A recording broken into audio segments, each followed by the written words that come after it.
when he plays, people get slotted into their proper spots. Like, I don't know what it is, but there is obviously something about him being added to that lineup that is a massive difference maker. It was pretty apparent, Vic. And I think if you had Nathan McKinnon sit right in front of you, he'd tell you to your face. He's not going to lie to you. They weren't going to win it in 23. And they weren't going to win it in 24. Gabe comes back last year. They thought they had a chance to win it. And they get bounced in that Game 7, that third period. And, Vic, I've always maintained, people are talking about, well, it's been 3 years and the captain and he makes this and that. I said, yeah, the money, if you want to use this bread, fine. I said, but what you want is the player. You want the guy. How many times did I reiterate that, Vic, over the years? Like, you want the player. You want the person. That guy is important to this team in more ways than one. What he's paid is not just what he does on the ice. It's everything encompassing what he is as a captain. What I'm seeing, though, Moj, is, and I want to get your professional response to this. I'm seeing a lot of veteran defensemen. I'm seeing Devon Taves out of position a lot. He was a -2 last night. Which he's never minus. I mean, since being traded to the Avalanche, I think has the best plus-minus overall for a D-man in the league. Well, that's why I want to ask you, is this defensive breakdown that we're seeing, especially last night, is this on the D-men?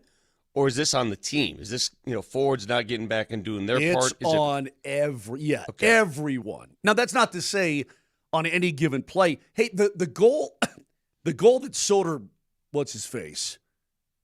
Soderblom? Yeah. Okay, that guy's 6'8". Okay?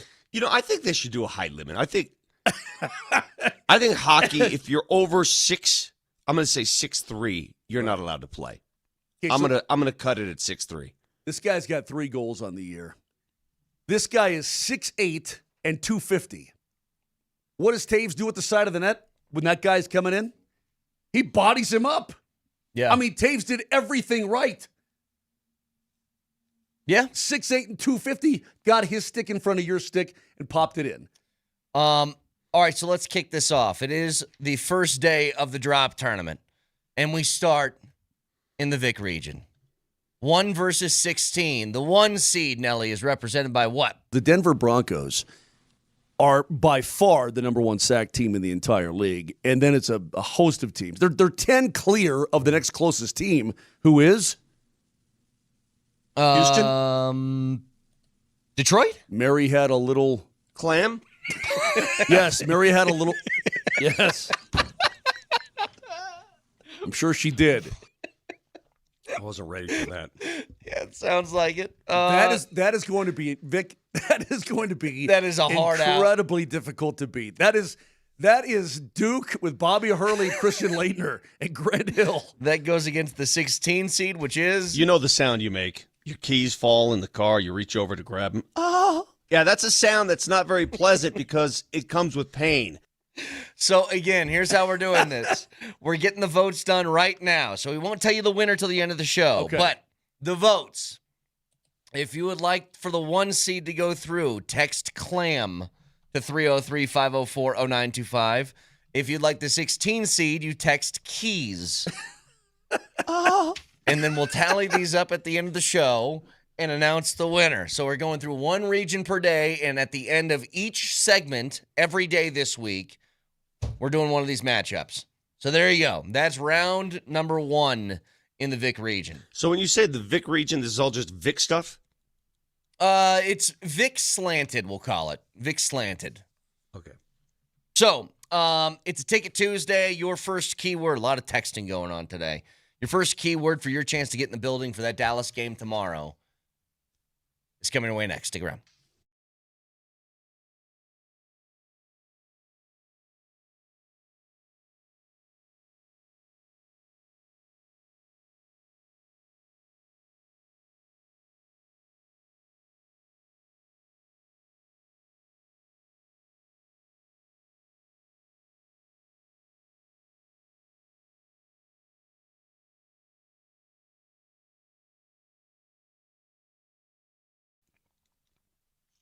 You know, I was hosting the Nuggets Family Feud last night, and they gave me the questions on these little cards, and I had trouble reading them.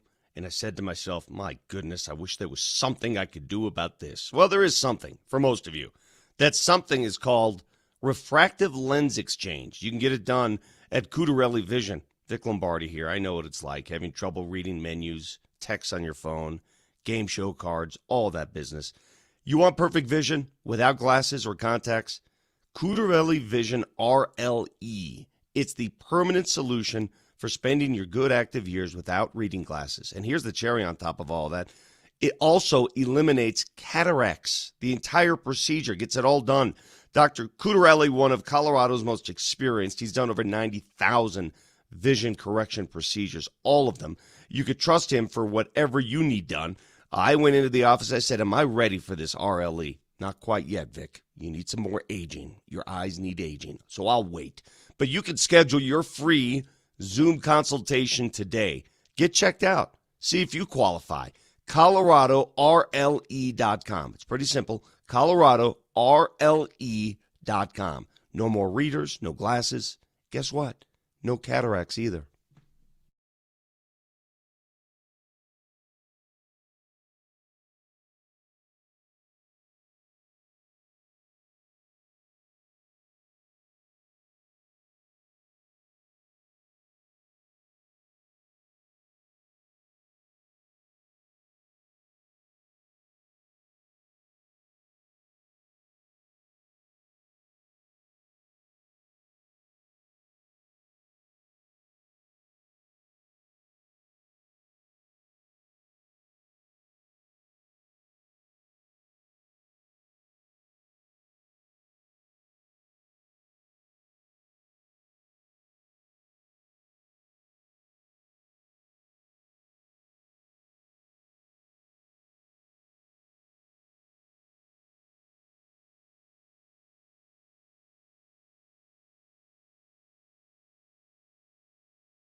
All I right, don't it's know. a huge Ticket Tuesday. Your chance to win tickets to see the division matchup between the best teams in hockey. Dallas coming to town tomorrow. Guess what the key word is? Clam. Moser. Big time win. Text Moser in your first and last name to 303-504-0925. Why? I don't understand. You guys want the text line to vote on this poll we're doing. Not a single texter voted. No, it did. I think they're just hidden. They're hidden from you. Oh, they are. Yeah. Yeah, we just have it set because if every individual vote Looks like came in, it'd be lighting up like a slot cash ma- like, register. Yeah, like a slot machine. Oh, you can do that? So Yeah. Do you want that? It goes to a separate place. No, I don't want. No, you keep it away. I just didn't. I didn't know if we had people alive. Yes. Wait. Yeah, they're just hidden. So we're getting a whole bunch of responses. Now, Gotcha. text the word nice. Moser in your first and last name, and you're entered for a chance to win those tickets for the Dallas game tomorrow. It's also a $10 Tuesday at Papa Murphy's. Any large pizza, just $10. Find a location near you or order at papamurphys.com. But again, the keyword is Moser. Can I speak for Vic and myself as we get down the I want to make sure that I agree with whatever you say, but go ahead and speak for me. Okay. It's March. I guess let's go back to November. I said, you know what? Next March is going to be so badass. It's going to be fun. We're going to be charging toward the playoffs, man. Both teams full barrels. You know, It's hell. full. It's hell.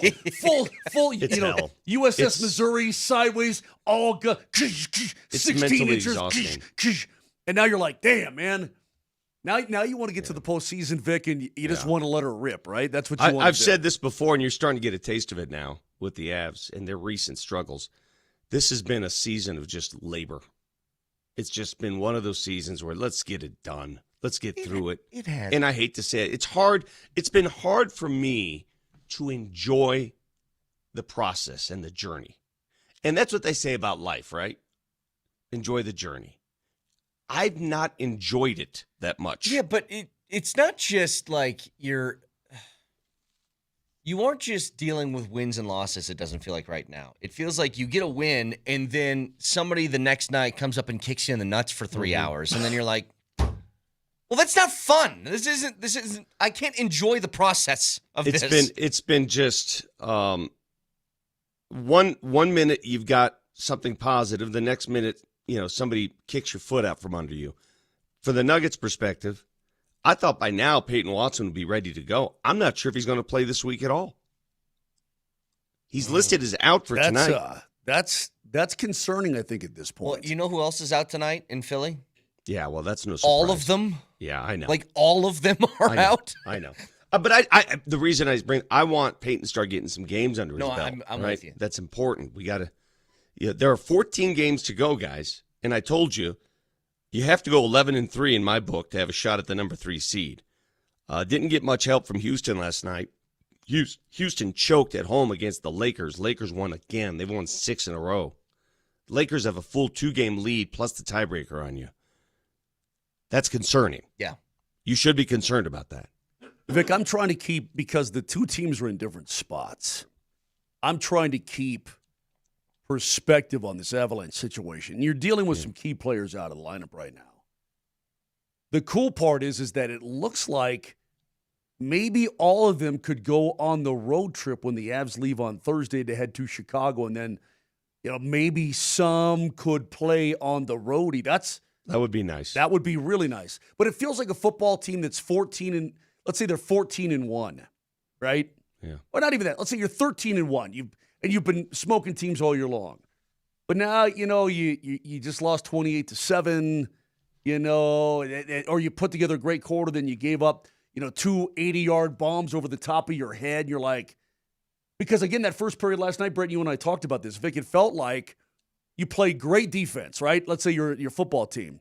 But the quarterback, you got burned on two 80-yard bombs over the top, right? That's the 2 breakaways that they score on you. You're like, hey, man, everything else was great except those 2 bombs over the top of my head. So that's kind of what it feels like. I don't want to lose perspective that the Avs are still the number 1 team in the National Hockey League. Well, I'll be able to exhale after tomorrow night if they take care of business. Tomorrow night's game carries so much volume and importance. I mean, it just – and I hate to paint a regular season game in March the way we're about to, but just think about this. You win tomorrow night. Let's say you win in regulation. You get a 5-point differential against a team that's breathing down your neck. If you lose in regulation, oh, my God.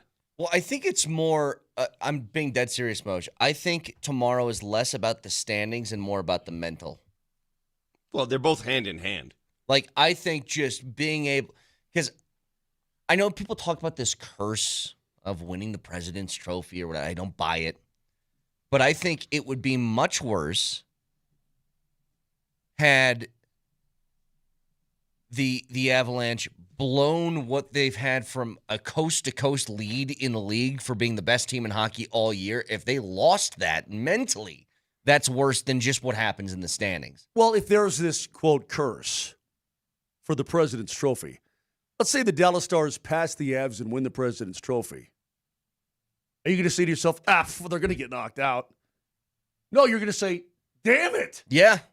They got home ice now for the entire, they could win the whole damn thing. Right. That's what you'd be saying. And that's what teams will be saying and people will be saying about the Avalanche should they win the dang division and win the dang conference and win the dang President's Trophy. So I had Nelly reach out to Luke Evans today. And the reason is, I don't know if you guys saw his article in the Post yesterday. It was really informative for the Broncos offseason. And there's perfect. Let me give you two little notes out of Luca's article in the Post yesterday. Denver currently has, think about this for a second, 94% of its total snaps from last year under contract. 94. So let me think. The snaps that are not under contract: Dre Greenlaw, PJ, and JFM. JFM, and probably a little bit, I think, Trent Sherfield, who was let go midseason. But it's mostly those three. He didn't even play. Well, special teams. Special played. teams. Yeah, but he like hardly played. In the last 10 years, no team that's made the AFC Championship game has gone into the following season retaining more than 83.2% of their snaps. That was the 2019 Chiefs. Now, what that tells me is, what do they have in common? Well, that was Mahomes on his rookie contract still in 2019, so you're able to retain more players because you have more cash to spend. But here's the other thing. Two NFL sources who spoke with Denver earlier in the week told the Post the Broncos weren't willing to spend more than $10 million per year at running back or $6 million per year at tight end. So the guys that they talked to, Travis Etienne or Achan, I guess, what do you want to be called now? It doesn't mean you had to spend $6 million a year at tight end if that was your limit. He said, hey, Troutman, I'm kidding. He said, funny though, 4 years, $52 million for Etienne in New Orleans, so that's $13 million a year. That's why they were out on that. Mm-hmm. They also wanted the Chig Okonkwo tight end, that's highly skilled, big guy, but he went for 3 years, $30 million, $10 million a year, which was over their $6 million limit. Here's my question, though. Is it really, does it have to be that hard of a cap if you really liked a player? Could you not spend a couple million more per year? Yeah, I'm not sure who comes up with this cap, but it seems to me I can appeal to this. I can relate to this now. The Broncos are a lot like me when it comes to grocery shopping when I go with my wife. I'm not willing to buy organic for that reason. Just won't do it. Dude, I am so with you. I have done this before where I've grabbed the apples or avocados The bananas are the ones that get me. Oh, yeah. From the organic section, just because I look at bananas like, these look good, and I grab them, and I start to walk away, and I'm like, was that the organic section? You aren't getting me on that. No way. And when you see the price difference, you're like, wait a minute. I'm getting the same damn I'll take product. the pesticide. Yeah, I'll take the pesticide. Yes. I'll deal with that later. Yeah. But this is what the Denver Broncos are doing in this offseason. The Denver Broncos, with money in their wallet, mind you. It's not as if they're not going into these grocery stores with food stamps. They have money in their wallet to spend. And they refuse to buy organic. That is what's happening in this free agent window. Now, I would have a problem with this unless they have to be stingy with the money because they know something else is coming.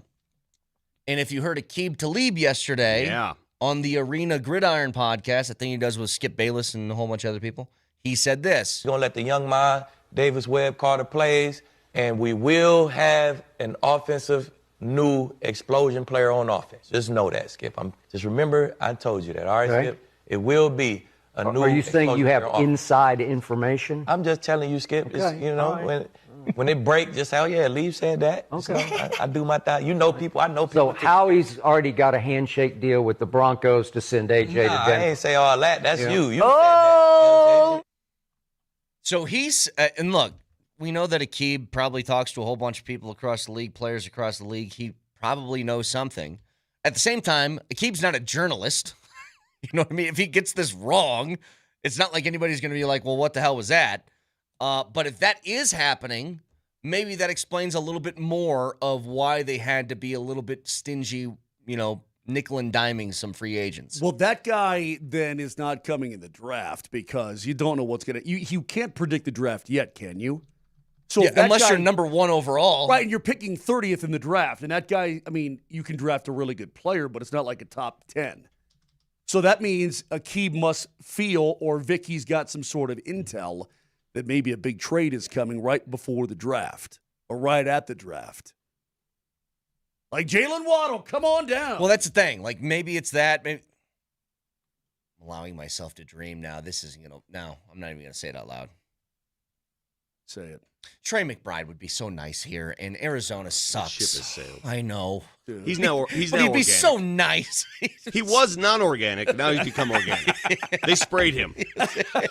No, they they didn't spray him. Oh, yeah, you're right. They Whatever. de-sprayed him. Whatever. Right. Is that is organic like? Is it also the same as like free range chicken? Like the chicken's just walking around, through the forest, going, "What's up?" So Yeah. So I have All a right. cousin of mine who lives in town who raises his own chickens. Shout out Salvador. And he's always giving eggs to my mom. And my mom has all these eggs, and she says to my wife, "Hey, take these eggs." yeah, My wife says, Terry, no, Bambino, I only buy organic. And I'm like, what are you talking about? These are organic. can't Isn't get that any as more fresh as it organic. This gets? is organic. Yeah. I go, just because Whole Foods or King Soopers puts organic on them, it doesn't make it better than these. These are raised in the backyard in Arvada. These are about as organic as they get. Hey, give me the hookup on homeboy. Salvatore, hook your boy up. yeah. I'll pay you Hey, some money for this. Salvador. Give me the eggs, Salvatore. Give me the eggs. I'll tell you what, though, before the Bear moved to beautiful Colorado, at her place back in the CA, she had chickens. And having fresh eggs every day, dude, from a chicken, it's pretty cool. Yeah. Dude, the way we used to do when I was raised in the summers in the old country, you know what we did? We would go get those eggs. Yeah. And the way we ate breakfast is you poke a hole in the top of the egg, pour a little sugar on it, and just drink the egg. All right, now, okay. Yeah, you also strung a goat up in your garage. I mean, I don't know what. Just to poke a little hole, just a little beep, and then suck on that egg. All right, cool. Texture says, so we signed the brown banana and Troutman? Yeah, pretty much. And again, I completely see what they're saying, Vic. You had this premonition. You had this idea that for the money, they don't like what they see out there. And you know what? There wasn't, in the grand scheme of things, there wasn't like a guy that you wanted to go, oh, man, just back up the truck to this dude. He's going to make all the difference. I dig that. But at the same time, do you want to come away empty-handed? I still think they're going to make a move, and I believe in Aqib Talib. I really do. It's not just a premonition he got. There's some intel there. I think that the Denver Broncos in this offseason will secure a player for the offensive side of the football that will make us go, oh, gotcha. I think it's going to happen. I can't wait for that moment. I can't. Now, what if they didn't make all of these moves because they thought this one was coming and then it falls apart at the 11th hour or something like that? You know what I mean? Right. Then what do you do? Some other team gets, quote, cold feet, like the Baltimore Ravens. Exactly. And you're like, hey, yeah, but we were supposed, yeah, but this was our big, yeah, but, oh, okay. No, trust me, he's going to fail your physical. Right. We can't do it. That's it. Well, here's my question to you guys. This is year 3 of the 5-year deal for Bo Nix, correct? Yes. Let's say he continues on the way he is right now. Is he your quarterback for the next decade? Yeah. Okay. He's going to get paid unless he absolutely falls apart. Okay. So then what does that cost? And then when do you do it? Do you do it between the second to last year and the last year? I mean, when do you if you know, and you want to get ahead of the game because the price is only going to go up. Yeah. When do you do that deal, and how much bread are you saving? Because that's going to be a lot of money, and that's going to take away from other spots. I mean, these are all things that George Payton has to consider down the road. You probably want to do that earlier rather than later so you can start to plan moving forward. So following this season between the third to last I year don't and know the when these second last windows year. open up, though. I don't know if they open up. Well, I guess they do because it's an option year, that 5th year. Correct. Yeah, I think then's when you do it. Okay. Now, reminder to you guys, the keyword for this hour to get in the building for the Dallas game tomorrow is Moser. So just text Moser and your first and last name to 303-504-0925. Can I make a couple quick comments? Quickly, because we got another matchup. First of all, happy St. Patrick's Day for all of you who observe. Happy St. It's Patty's. an embarrassment that on this show, the colorblind guy manages to wear green, while the others completely ignore the fact that we are celebrating a patron saint today. I got a camo green up here. That counts. It's an embarrassment that I will not forget. Well, how do you know I'm not wearing green, Vic? How can you tell? That's a good point. Yeah, I've got green underwear on. You want to see them? Oh, I don't care about. No, I don't want to hear that crap.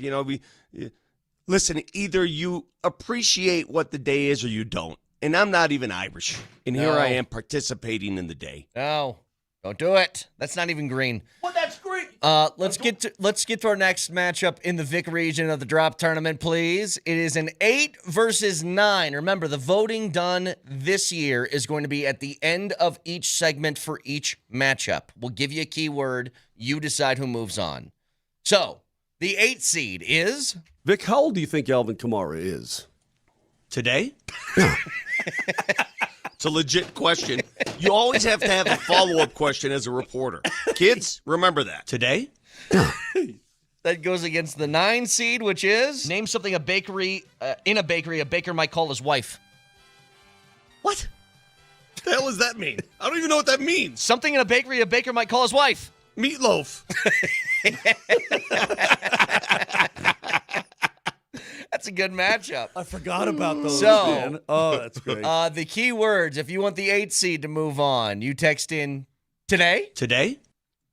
And the 9 seed, if you want that to move on, you text in meatloaf. Meatloaf. So text either today or meatloaf, and you decide who moves on. The to number one more 303 time? Yeah.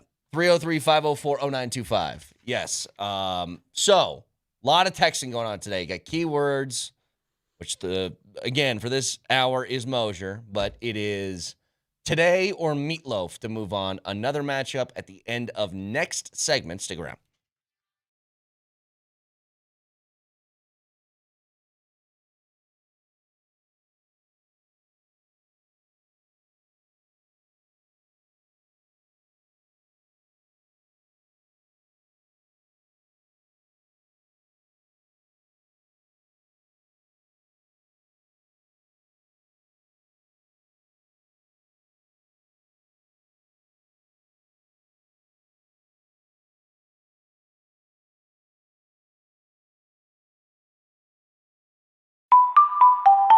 That is the sound of Tulatero, and that means that there's some money on the line tonight. It's the favorite lottery app of many. You get all of your favorite games, Powerball, Mega Millions, Lucky for Life.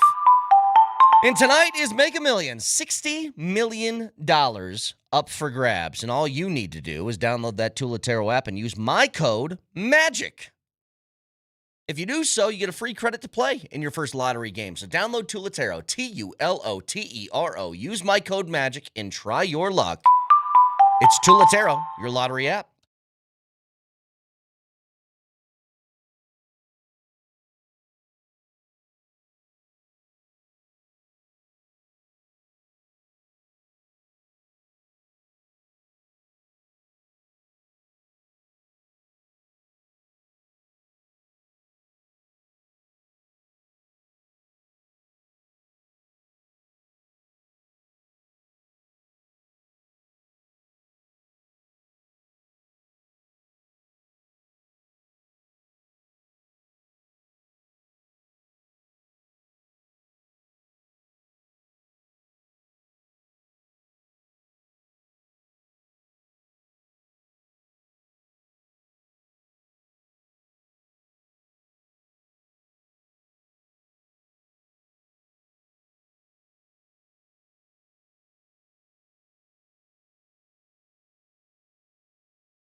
Guys, here we are in March, and before you know it, the spring is here. Summer is here. Don't you want to feel great this spring and this summer? Feel like you used to? Like you haven't felt in years? Maybe you are dealing with low testosterone like I was, and I went to the Rocky Mountain Men's Clinic, and I got big-time help. You can, too, if you're dealing with low T. Get rid of all that brain fog, unproductive workouts, bad sleep patterns. And right now at the Rocky Mountain Men's Clinic, they can also help men go further with 4 targeted body composition plans. You know it all. GH peptides, NAD pluses, GLP-1s, PDAs, more. All designed to boost energy, support metabolism, enhance recovery, and accelerate fat loss. You put them all together, and things are going to make you feel and look better. Wouldn't that be great for the spring, the summertime? Do yourself a favor. Give them a call today at 720-440-7900. Now, they've got 5 locations in Colorado, Fort Collins down to Colorado Springs. So no matter where you're at here in the Front Range, there's going to be one by you. The number again, 720-440-7900. Most men wait a year or longer. There is no need to do that because they can really, really help. You'll feel the benefits before you know it, and you're going to be a happy dude feeling like you used to feel. If you want to see everything that they do, and it's a lot, go online right now at RockyMountainMen'sClinic.com.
Yeah. Moser, Lombardi, and Kane here on this beautiful Tuesday in Denver, Colorado. Vic, I noticed that you did have the green on today for St. Patrick's Day, and I wondered how many green things you actually own. Every green thing I own is Notre Dame related. Well, I mean, it has to be, right? Because, but I'm guessing you probably have like 57 things that are green. I'm not a big fan of the green uniforms and when they go green, so I have mostly blue or gold in Notre Dame paraphernalia, but I have this in green. Well, you look good. St. Patty's Day. Hey, Vic, and you guys did not wear green, which is an embarrassment. Well, yeah, I got green underwear. Hey, Vic, yesterday you said that was it you that said you felt sorry for Joel Embiid or you felt compassion for him? No, that was Powder. Was that Powder? Yeah. I said I why, feel. But why is that?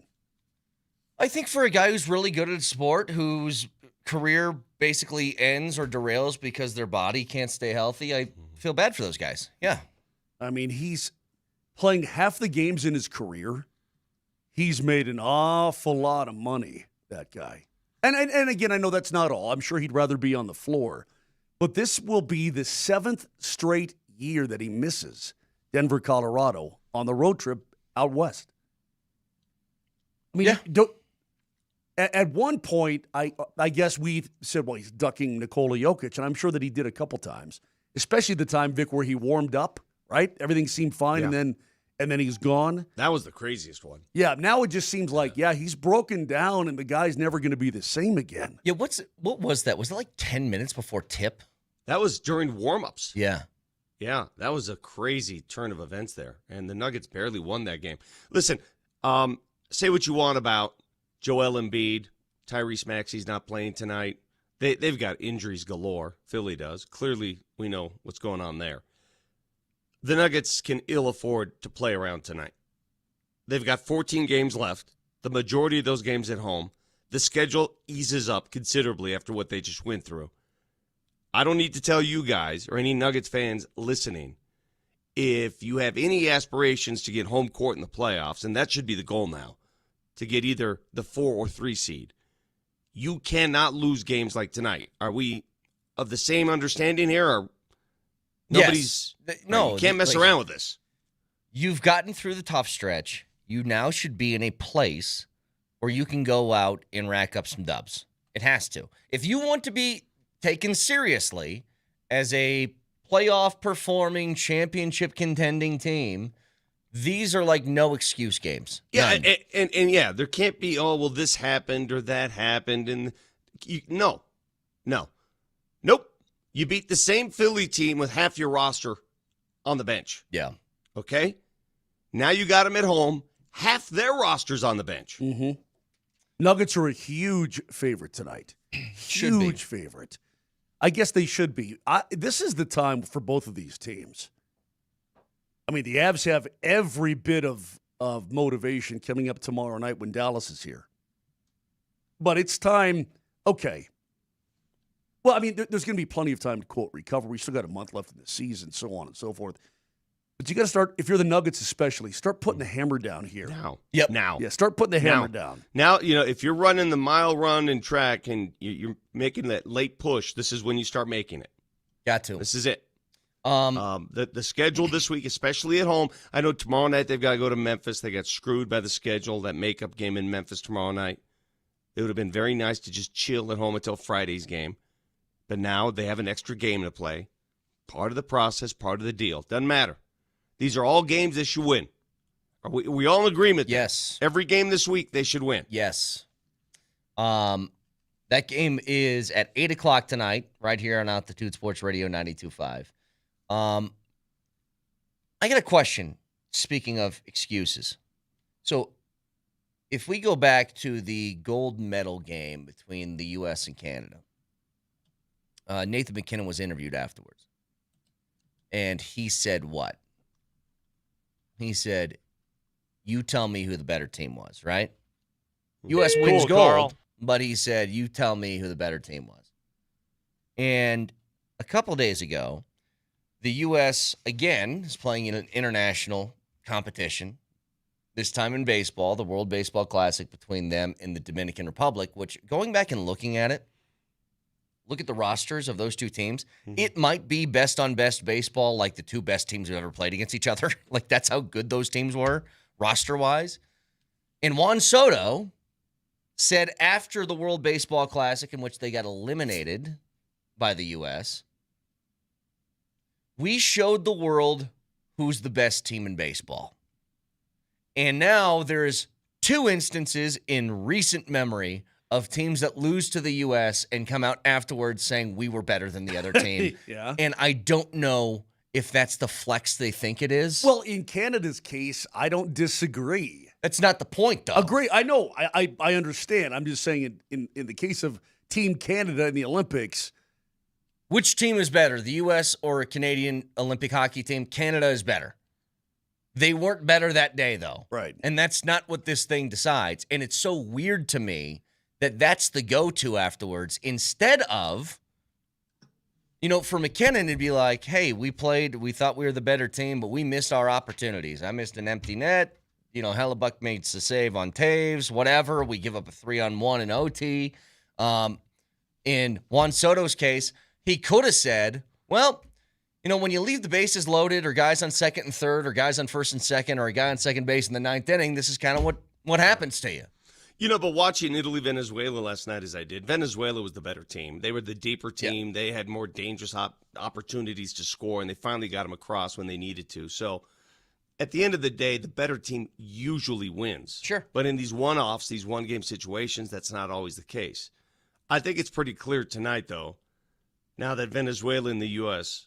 will play for all of it. I'm not going to say the 2 best teams are in the final, but 2 of the best teams are in the final. Yeah. Is that safe? And Vic, I promise you, I know we have this I'm an anti-Italian bit thing on the show. This isn't part of that bit. I kind of like that Venezuela won because I said it yesterday. If Italy won, it would feel like U.S. versus U.S. a little bit. I don't deny that. This feels a lot more like country pride versus country pride with Venezuela. I mean, there were 3 Italian-born players on that team. Yeah. Come on. Venezuela is Venezuelan-born to the core. Right. And Zeke Tovar, that's the funny thing watching that game yesterday. So Zeke Tovar moves on to this championship round against the U.S., but they got there by beating up Michael Lorenzen in the 7th inning. He gave up 3, which led to a 4-2 lead that stayed that way. He's big. Like muscles? Lorenzen's a thick dude. Yes, he is. I pulled a Vic Lombardi. I was watching. It was 2-0 at the time, Italy. Lorenzen comes in. No, it's 2-1. He came in at 2-1? Yeah. Yeah, you're right. Nola gave up 1 run. You're right about that. It's 2-1. And I'm looking at his legs on the bump, and I'm like, he's pretty thick, that guy. Yeah, I don't know what the Rockies off-season training program is, but give me some notes. I want to look like Zach Veen. Yeah, sounds good. Dude, those Latin teams, they party like no other. Oh, all of them. It looks so much fun. They party. The Dominicans party. The Venezuelans party. Team Mexico, whenever there's a run scored, a great play made, they party. But is anybody partying like Serbia did when they took home the bronze medal in the Olympics? See, this is what I'm saying. In America, we take these sports too seriously. Have some fun. It's a sport. I don't disagree with you. Especially baseball, because baseball's got the unwritten rules of don't be mean to me. They got those that I hate.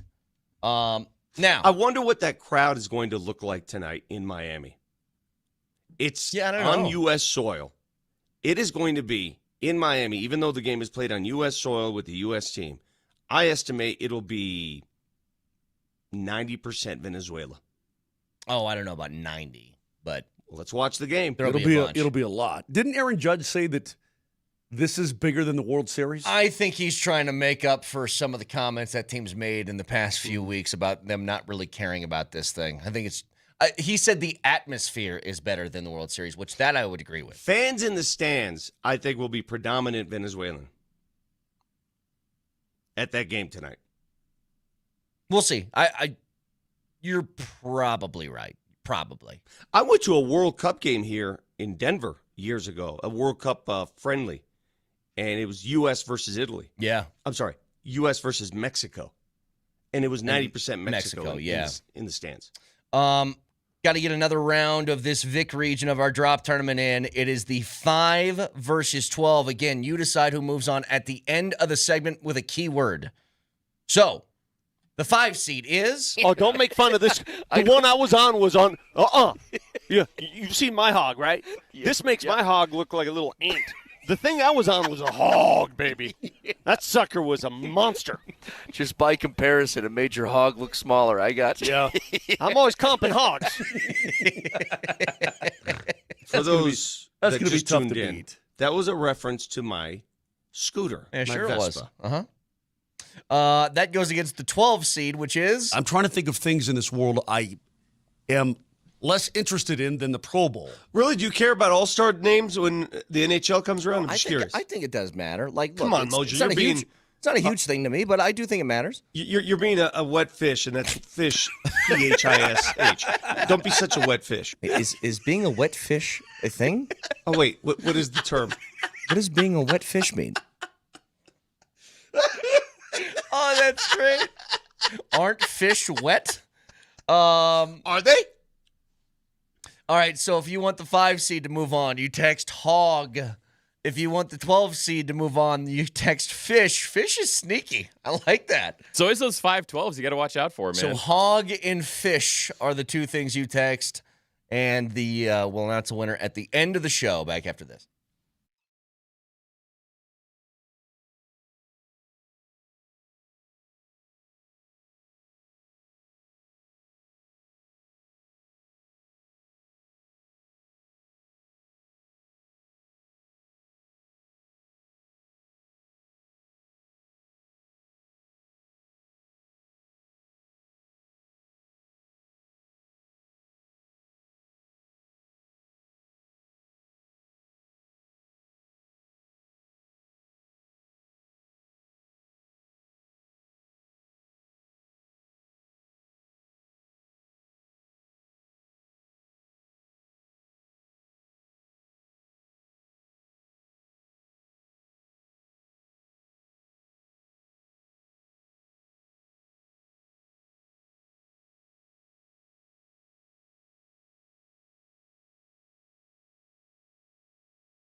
All right, so the game last night was miserable. I do want to go into more detail on this. You know, if you guys missed it from earlier, games in which Gabe Landeskog does not play, the Avalanche are 8-9-2 this year. So in 19 games, 9 regulation losses. They have 13 of those the entire season. And when Gabe has played in the last 17 games, they're 15-2. I know that you're missing players, Moj, and that's not an excuse for what happened last night because you just got thumped and it was your own fault for not being disciplined, especially on defense. But you got to think the impact of not having Gabe Landeskog, Tori Lehkonen, Ross Colton, Logan O'Connor, guys like that, is felt, especially in a way that I don't know what their ideal lineup looks like when all those guys are healthy. I don't know who gets slotted into where, but guys are kind of like jumping up and down, playing random spots. Nate McKinnon said it after the game yesterday. I mean, basically, I don't know if this is calling out the coach. I mean, it is calling out the coach. We've been making too many mistakes. We have a lot of new guys and a lot of old guys out. 7D, I don't like 7D. Different D pairs every shift isn't great. The flow is off for sure. That's what he said. Understood. You have no choice. You don't have an extra forward. Yeah. I guess you could call one up, but then you're going to have to make another move someplace else because that money that's sitting on the sideline with all the guys who are out right now, if you're up against it. So you're going to have to, if you call somebody up even for a day, you've got to make a move to do something. Yeah. So as of right this second, you kind of don't have a choice, sort of, unless we keep hearing LOC is close. How close? I think he's very close. I think he's on the verge of playing. And I say that, I would estimate, let me put it this way. If he doesn't play in the next week, what's today? 17th. Today's Tuesday. Today's St. Patrick's Day. Yeah, today's St. Patrick's Day, Brett. Today? Yes.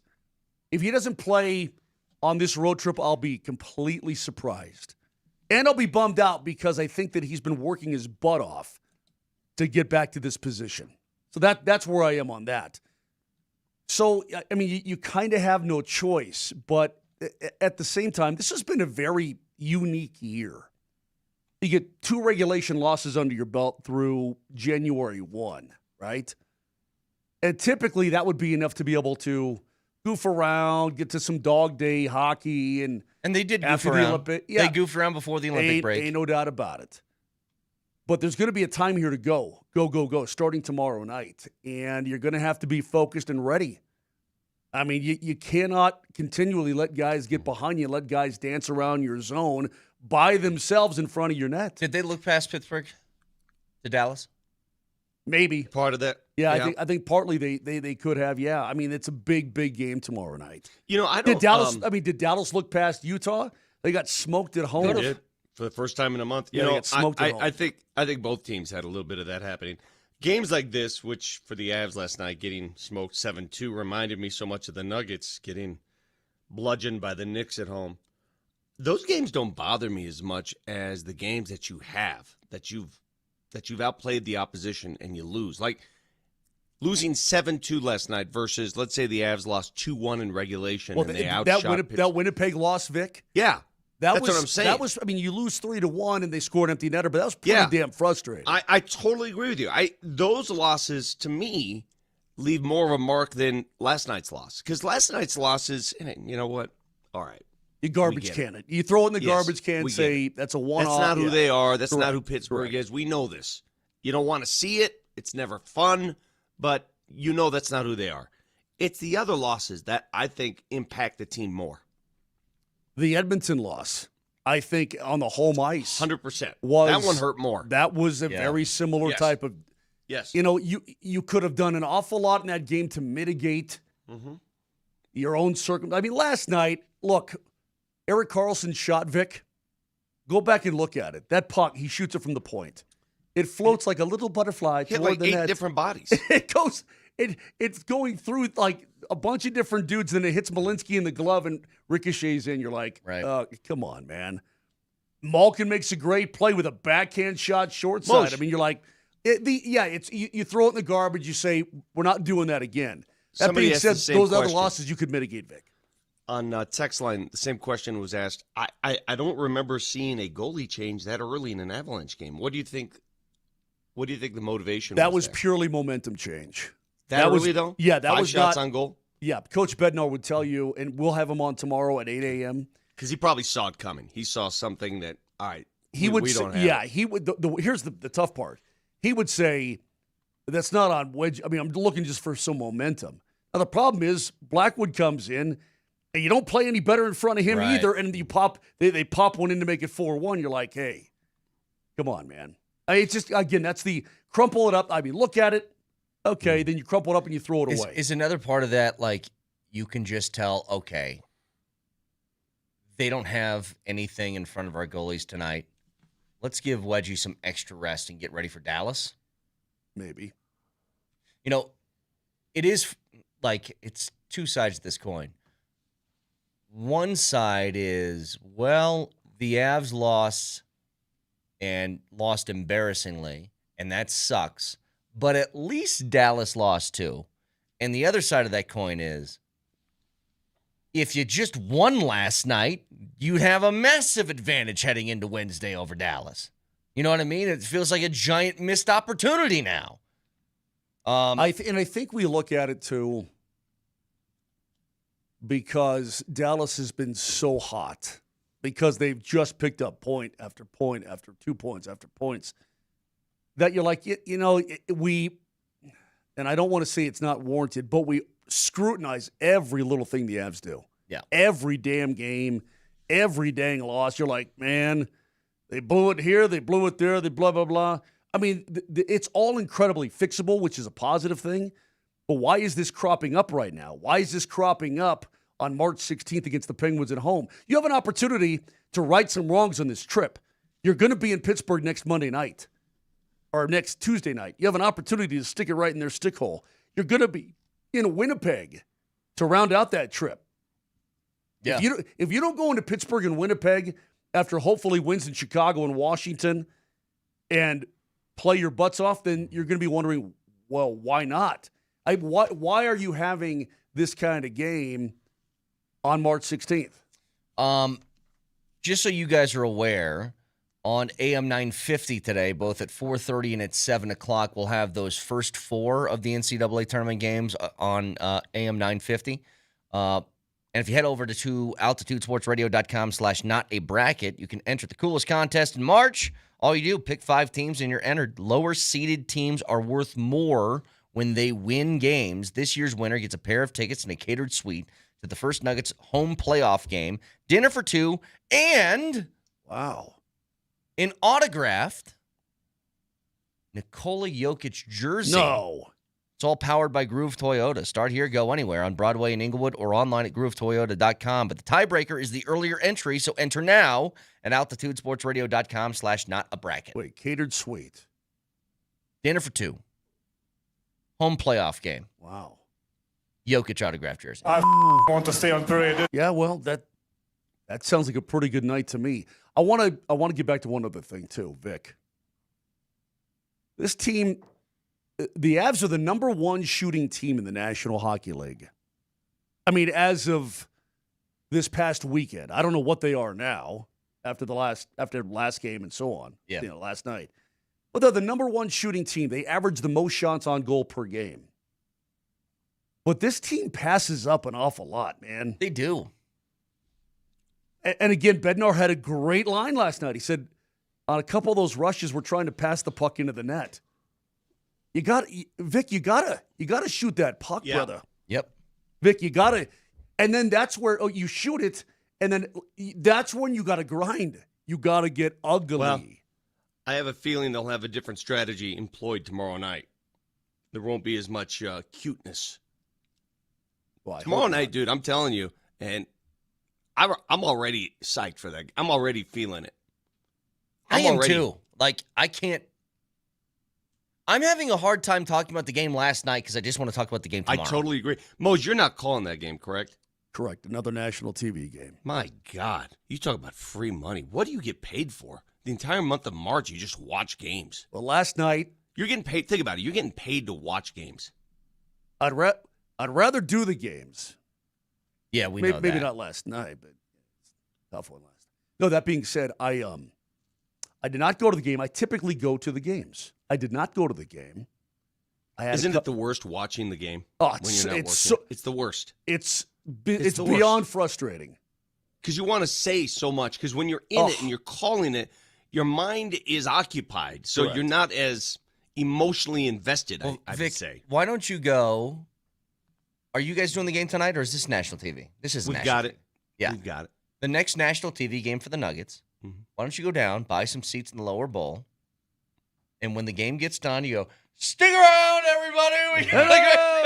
We got a really big post-game show coming right up. I don't find it funny. In fact, tonight after our post-game show, we are giving away a pair of 361 shoes, Joker or Aaron Gordon shoes. So if you're in the arena tonight for a chance to win, I think we're giving away 2 pair of those shoes. This is me. Wait. Are these are just like a pair of the shoes? These aren't like worn pairs from them or anything like that? These are a pair of the shoes that they What if sell. they- They sell them now at the store. What if I don't wear a size 16? That's what I was They wondering. sell them Like, at the team store. You get your choice of whatever Oh, shoe. okay, Oh, cool. All right. cool. Hey, by the way, you guys haven't mentioned, did you guys see the work I put together here in my new studio? I put that backboard up. I did it all by myself. You didn't do it by yourself. I Adele watched will a help video you, yeah. of somebody going over and helping you do it. Yeah, but the guy who helped me is dumber than I am. So I did it by myself. I had a dumb man, dumber than me, help me put this up. It does look So that good. qualifies. How good is that? It looks really good. Is that the height for your dunk hoops? Is that dunk hoop Almost. height? Close. Yeah, I wondered. You always talk about dunk hoops. I don't Close. know what the height is on dunk hoops. Brett, I want to reiterate what Vic just said. When he and I are not doing the games and we have to watch the game as a normal human being, Yeah. this is what we sound like. Yep. Moser. The dog worse goes than running that. out of the room, that kind of thing. It's worse than that. Hey, dude, I ran into, last night I did that Family Feud deal. And I ran into Bruce Brown and Spencer Jones and all those guys. And I said, man, I couldn't even sleep Saturday night. I was thrown. And they literally just stopped, looked at me and go, wow. I mean, I couldn't even imagine what they're thinking. This guy. They thought you were a loser. weird. Exactly. Yeah, they thought you were a loser. Yeah, I mean, mid-conversation, I'm telling these guys, I'm opening my heart and my soul, and they're looking at me going, huh, that's neat. No, they're looking at you going, it's just basketball. It's not that big a deal. It's just basketball. Let's get another matchup here in the Vic region as we move along again today. At the end of each segment, we're going to have a matchup, and you text in your winner, and I'll tell you what word to text in at the end of it. But it's a 4 versus 13 in the Vic region. The 4 seed is They tried, though. Humor cannot be translated by artificial intelligence. Yet. Human humor cannot. Yet. Go ahead. Right. Get Chappy Chi. Get what's it called?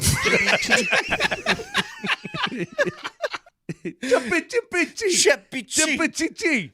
And that goes against a 13 seed, which is You guys are always asking me, "Did you watch this? Did you watch that?" No, I don't have time. Well, I spent 2 weeks in a Rochester hotel. That's true. Should have brought your sticks. And now Okay. I'm stuck with Gimp over here. Jesus. Good Lord. She can hear you, dude. What are you doing? I don't care. Not a good reference to make about your wife that's sitting nearby. Goodness. No. Oh.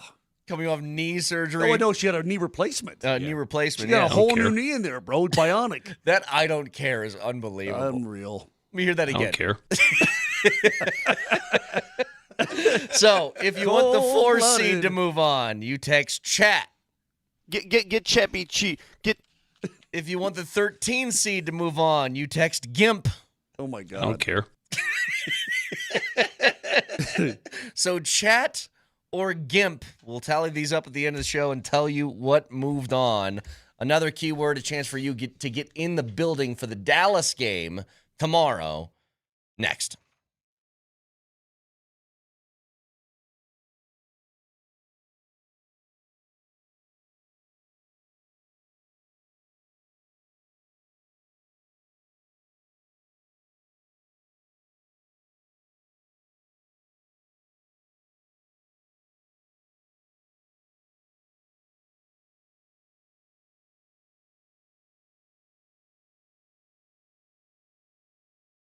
You know, I was hosting the Nuggets Family Feud last night, and they gave me the questions on these little cards, and I had trouble reading them.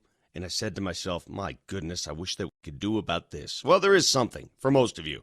That something is called refractive lens exchange. You can get it done at Cudarelli Vision. Vic Lombardi here. I know what it's like, having trouble reading menus, text on your phone, game show cards, all that business.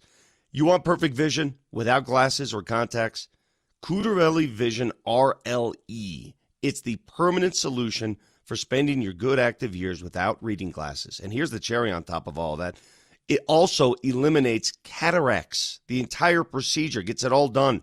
Dr. Cudarelli, one of Colorado's most experienced, he's done over 90,000 vision correction procedures, all of them. You could trust him for whatever you need done. I went into the office. I said, am I ready for this RLE? Not quite yet, Vic. You need some more aging. Your eyes need aging. So I'll wait. But you can schedule your free Zoom consultation today. Get checked out. See if you qualify.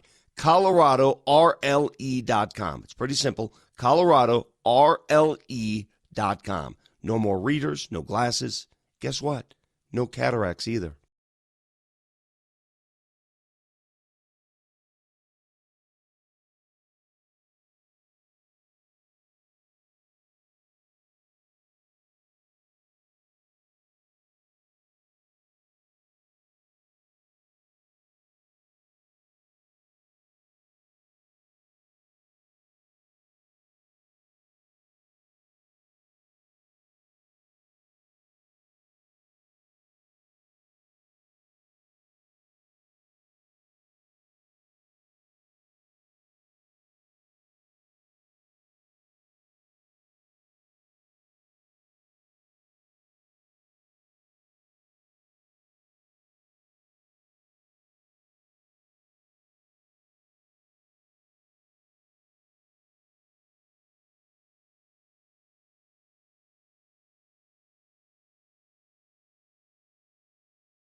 All right. Nelly gave me a little insight to what's happening in the studio during commercial breaks. And Yeah. frankly, it's Shocking. Brett was doing push-ups and Moser was doing crunches. I look over here, it looks like a jazzercise class in the break, boys. Well, you know this. All right, hang on. First of all, let me get this keyword out. Keyword for this hour and a chance for you to get in the building for a monster matchup against Dallas as they come to town tomorrow. 5 pairs of tickets were given away on this station today to the biggest regular season game for the Avs in a long time. The keyword is favorite. So text favorite in your first and last name to 303-504-0925 and you're entered. It's a $10 Tuesday at Papa Murphy's. Any large pizza, just $10. Find a location near you or order at papamurphys.com. But again, the keyword is favorite. So I've been doing, Raj asked me the other day, he's like, why are you doing push-ups during breaks? And I go, because if I do 15 of those every break, it gets me like 170 by the time the show is done. And that's pretty good for the start of your day. I was like, just get something out of the way. Yeah. Then Moshe rolled in an exercise ball and just didn't say anything. Started doing sit-ups. So I was like, all right, Moshe, let's just make it like a giant workout area. You brought that with you? Well, actually, it was here for a long time, and I would use it. And then I was told when we made our new studio, you got to get rid of your ball. Oh, okay, because they made that podcast. Nobody uses that damn podcast studio. Turn that into an exercise room. I agree with you. Just a gym. That's what it was. I'm dead serious. You think I'm joking? I would come if the folks at KSE invested in gym equipment for that upstairs portion of our station that nobody uses, and they put some gym equipment up there, I guarantee you this. You would get 100% participation from me at that station. I would too, actually. I'd like to turn it into like a music venue. I mean, think about it. It's actually it's smart to do that. You have a bunch of out-of-shape dudes. I'm talking about you guys. Completely out-of-shape dudes who eat and drink badly, poorly, have horrible hours. Get them in shape. Put a gym up in there. Hell, throw a sauna up in there. I'll get you a deal on a sauna, by the way. My boys at Flatirons Fire and Design. Two things should happen up there. They should either put in a gym or a speakeasy. You choose which one, but one of the two. Well, I offered to sell the station my simulator. They've declined. That should absolutely happen. I've offered my golf simulator.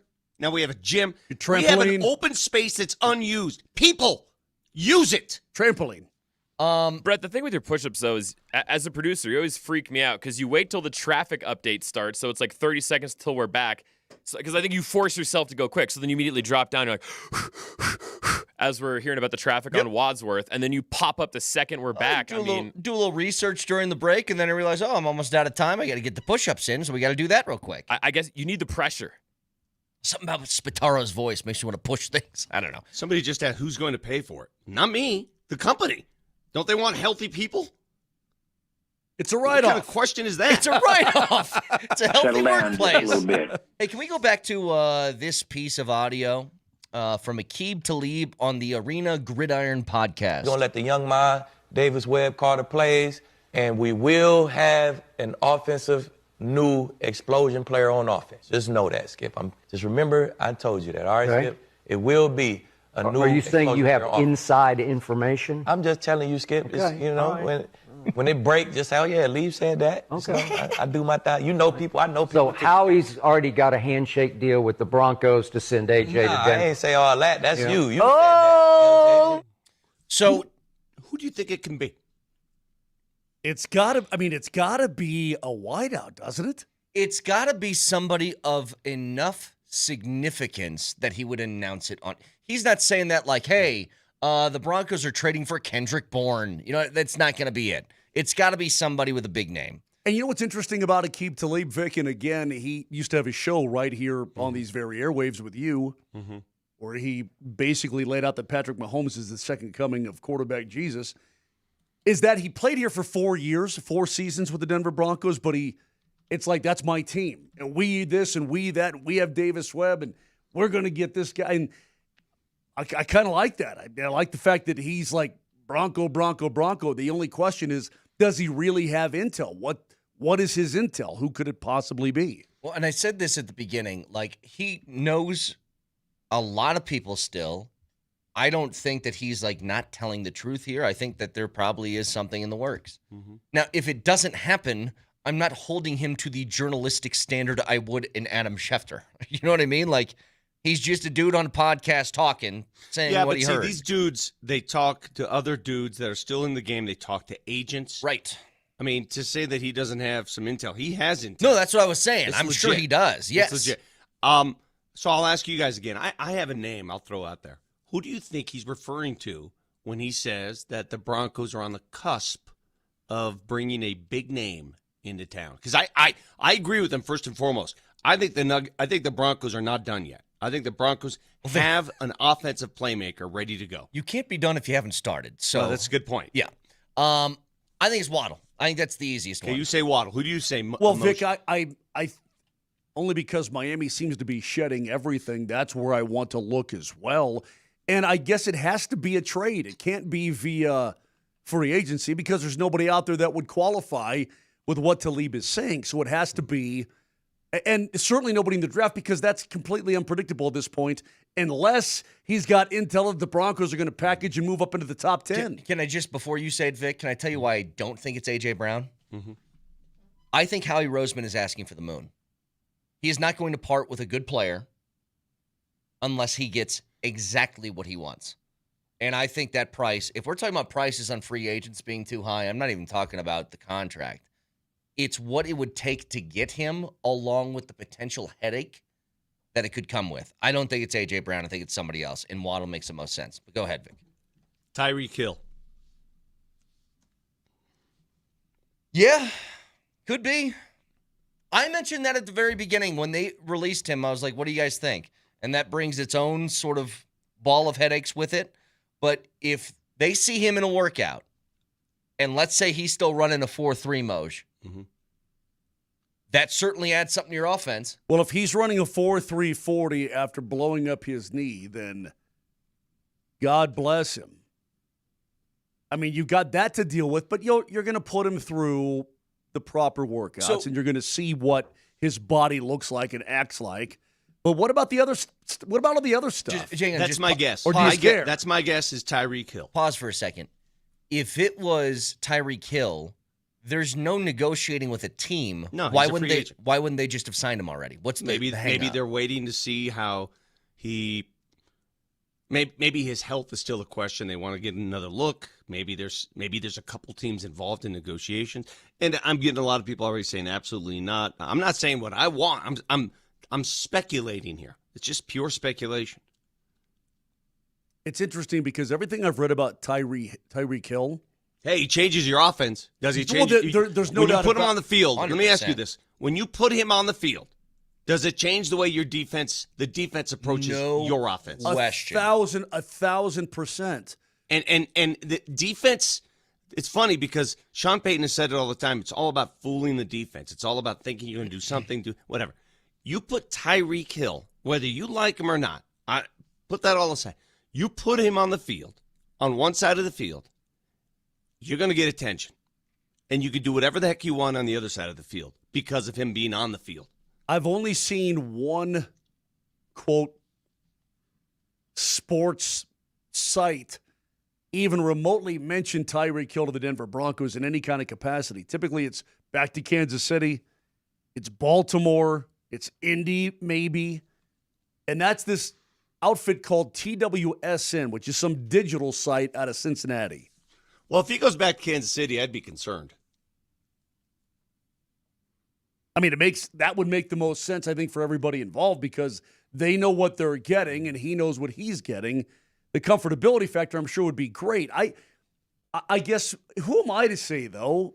You know, if you can deal with all of the off-the-field stuff and the diva aspect of a Tyreek Hill, and he can still run like crazy if he's still the cheetah at the age of 32 and a blown-up knee, then who am I to say he doesn't belong on the Denver Broncos? On the text line, Justin Jefferson wants out of Minnesota. Peyton drafted him. I think it'd be a lot to get him. But, man, I think it'd be way too much to go get Justin Jefferson. Good luck with that. Oh, look, No man. way. I don't care what the price is. If you could get him, then take whatever you want from me. The issue is this. Minnesota's not starting over. They aren't. They just won 14 games a couple years ago. They had that giant step back last year because McCarthy was terrible and hurt. They are not even remotely thinking in the we're offloading our most talented players right now. They aren't doing that. They signed Kyler Murray for that exact reason. It's like, if JJ doesn't work, I'm going to find something that will. He may want out of Minnesota, and I don't know how much that is true, but he may want out of Minnesota, but Minnesota doesn't want out of him. And you know what? Their other wideout, who's actually talented, Jordan Addison, can't stay on the field because he's always in handcuffs. So they only have one guy who they can rely upon in that offense to catch the football consistently. Well, him and Hawkinson, I suppose. But I don't think he's going anywhere because they aren't looking to lose anytime soon. That's why I keep going back to the one that makes the most sense to me is Jalen Waddle. Miami's offloading talent. They're trying to get rid of cap space. They're starting over. What are you going to do with a high-priced wide receiver and no quarterback to throw him the football right now? But a lot of those trades, too, occur during the draft. Right before the draft, Correct. during the draft, that's when deals are made. That's when a team says, okay, we really like somebody we need now. Help us out. Give us a couple picks. Go get this guy.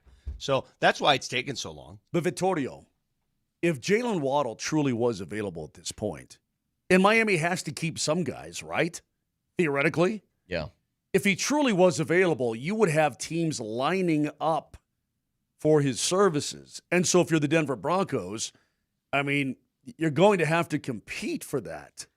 I keep, those of you who are not high on the Tyreek Hill idea, I get it. I understand what you get with Tyreek Hill. I get it. But you cannot deny this fact. If you put him on the field, you will have a threat that emerges, the likes of which I'm not sure the Broncos have ever had. I'll even say this, Vic. I don't know how many players in the history of the league impact the game like Tyreek does. And I don't mean like overall. I mean in the specific way that he impacts the game. Changes coverages. Yes. Let me ask you this. When he first got to Miami and they started doing that, McDaniel started doing that thing where they put him in motion pre-snap. And he was basically at a full sprint. It was like Canadian football. Good luck full stopping sprint by the time that they snapped the football. How are you as a defensive back even going to get in gear by the time he gets to you? Yeah, you're so far off the line of scrimmage already, so you don't get beat over the top. Right. Everything's the more open I up think underneath. about it, Moj, what is the Broncos' favorite offensive play? What's the one thing we see them run all the time? Screen. The bubble screen. Yep. Who better to run your bubble screen than one of the fastest players that you've ever seen in a football uniform? Yeah. If not the fastest. And if you guys got hang-ups over the personal stuff with Tyreek, I get it. Like, not a great guy. Well, I will also tell you that that's a pretty legitimate. That's pretty legitimate. Though. I'm telling you, that is totally fair. I'm also telling you, these sports aren't filled with choir boys all the time. Agreed. Just saying. Like, there's some guys who are really good that also are questionable when they're off the field so or now court we or know, whatever. Now we know where your integrity lies.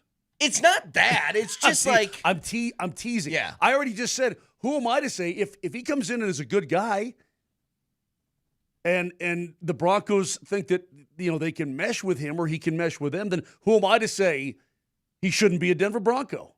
Yeah.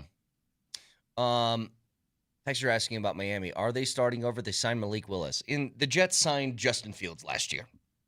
So what? If you're like, you want to know how I know we're trying to win?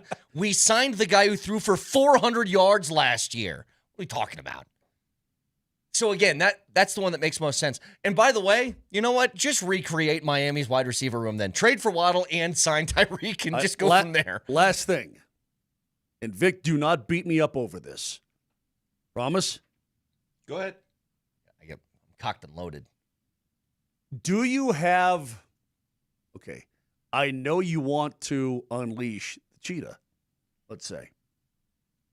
Do you have the requisite arm to unleash the cheetah? Yes. Bang! Bang! Yes. Come on, man. Bang! Did you guys, Bo Nix does not have an arm strength problem. I don't know where this comes from. I simply put it out there. I don't want you to beat me up over it. I think the people that look, man, we've watched him throw deep balls before. Yeah. Now, has there been a problem at times with accurately throwing the football, like the uncountable amount of times that he's thrown a deep ball to Troy Franklin? You know what he hasn't done with Troy Franklin on deep balls, though, Moj? He hasn't missed short. If anything, he's missed deep. It's not an arm strength problem. It's more of a deep ball accuracy issue, maybe. Mm-hmm. Okay. But let me tell you something. Tyreek, go run. I'll throw it up in the air, and you just run under it. Treat it like a fly ball. There. Okay. By the way, the NCAA tournament lives on Altitude Sports Radio. Tune in on Thursday and Friday. Live coverage of the first 2 rounds on 92.5. Don't miss a second of tournament action. It's all powered by the Reputation Law Group, specializing in divorce and DUI matters. To schedule a consultation with these attorneys, go to thereputationlawgroup.com. And with that, another matchup in our drop tournament. As we have started today, it is the Vic region, and again, a little bit different this year. You guys vote at the end of this segment on which one of these moves on. So, going to the 6 versus 11 seed. Ooh, we always have upsets here. The 6 seed is? Well, I think that, obviously you want to win Game 5. Is that gum good? Damn, it's too much in my mouth. Huh? It's too much. Oh, wow. All right. Well, I have no idea what you just asked me. So that goes up against the 11 seed, which is? Where's he going? It's someplace with candles. I don't know. Dude, but it's you are candles the and biggest music. freaking whip boy I've ever met in my life. You are so whipped and I can't even get around to golfing because you're going to go to a candlelight vigil for Def Leppard? What the hell's going on? It's not Def Leppard. The game. I mean, what are you? What happened to you? I'm a great, great husband is what I am.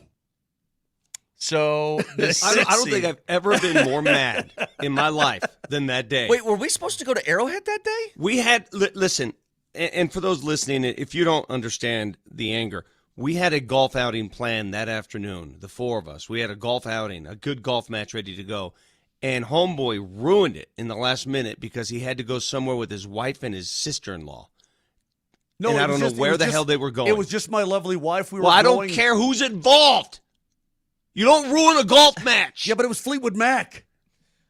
So if you want the 6 seed to move on, you text the word gum. Is that gum good? And if you want the 11 seed to move on, you text the word vigil. You're going to go to a candlelight vigil for Def Leppard? So we'll announce the winners at the end of the show. Reminder, a key word for this hour, if you want to get in the building for the Dallas game tomorrow, it's favorite. So text favorite in your first and last name to 303-504-0925. Back after this.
You ever walk around the lawn, your neighbor, and you see all the holes in the ground? You're like, what's with the holes? That's called aeration. And nobody does that better than Mile High Aeration. In business in the Denver metro area since 1987.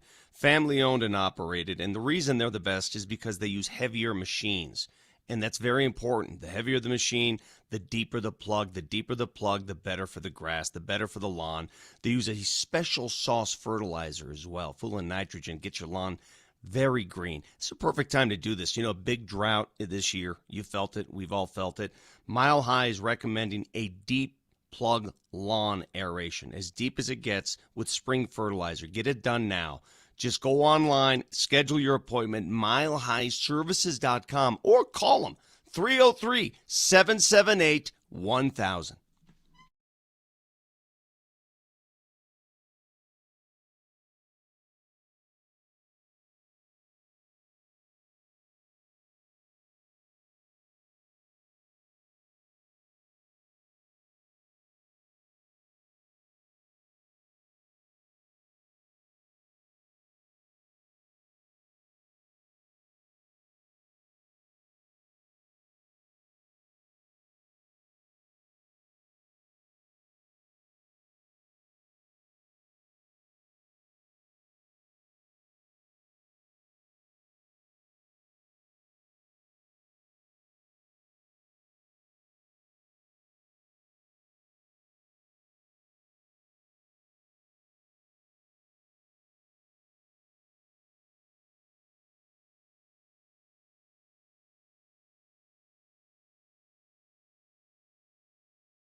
Oh, by the way, stories from around sports in the world we feel you should be aware of. I think the most dominant athlete at his sport that nobody talks about was at the World Baseball Classic a couple days ago and has been. Any ventures to guess who I'm discussing? Wait. Like, there's been a run of dominance that I don't know if the sport's ever seen before, and nobody talks about it. Are you talking about Ronald Acuna Jr.? No. Okay, hold on a second. Are you talking about a closer? Relief pitcher. Mason Miller of Team US and the San Diego Padres. If you include the tail end of the regular season last year and the WBC, hitters are 0-50 with 39 strikeouts against him. Yeah, that guy's crazy. He'll bring 103 one pitch, and then he'll lower it to 88 with the same motion. Good luck. Have fun. They're 0-50 with 39 strikeouts. Do you know the last hit that was allowed by Mason Miller? I can't say that I do. Didn't he go over to the Padres from the A's? Yeah, he was an Oakland A. He was a fireballer for the A's, right? Yeah, okay. It was September 6th. Where Warming Bernabel of the Colorado Rockies had the last hit against Mason Miller. Really? Yes. How about that? September 6th is the last time he gave up a hit. So there you go.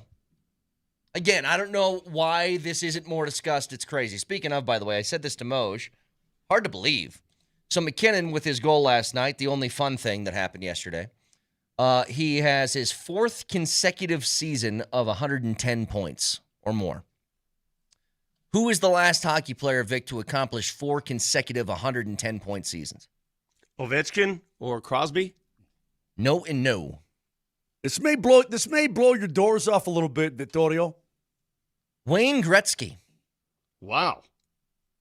I thought it had to be McPickles, but he dealt with injuries in 2020, and he dealt with injuries last year. Where he only got to 100. So you're talking about consecutive seasons. Now, Pickles has had 130, 140. He's been crazy, but in terms of the 4 straight, what? Oh, have you seen that commercial? I'm watching the game last night. What's the blonde gal's name from Stifler's mom? What's her name? Jennifer Coolidge. Okay. She's in one of these commercials, I think, for a credit card, and Wayne Gretzky's in it. Oh, yeah. That's pretty good. Do it again. Oh, yeah. I don't know. That's the only thing I Do you got. think that's her real voice, or did she just play that up? No, I think I it don't know. is. I mean, I think she does interviews. But she called him Dwayne Jetski. And I just laughed out loud. It's like, okay, whatever, Dwayne Jetski. I'm like, that's kind of funny. Kind of funny. Speaking of the NHL, so I don't know how you feel about this. So they've announced the World Cup thing that they're doing in 2028 and the host sites and all that stuff. Finland, Sweden, and Czechia informed the NHL they will not participate in the World Cup if they allow Russia. So does that mean that Russia is not going to be involved in this again? Yes, essentially. Is Russia ever going to be allowed to do anything? Mm-hmm. Iran now is asking if they could play their games in Mexico and not the U.S. because Iran qualified for the World Cup. Yeah. I mean, how long has it been since Russia's been allowed in, like, international events? I don't know. Ever since they invaded the Ukraine. Even before that, though, like, the Olympics that were going on before the Ukraine invasion. Did they still have to operate under that? What do they call it? It's not Russia, but they call it something else. Is it? You know what I'm talking about? I know what you're talking about. I can't remember the name. What they called them.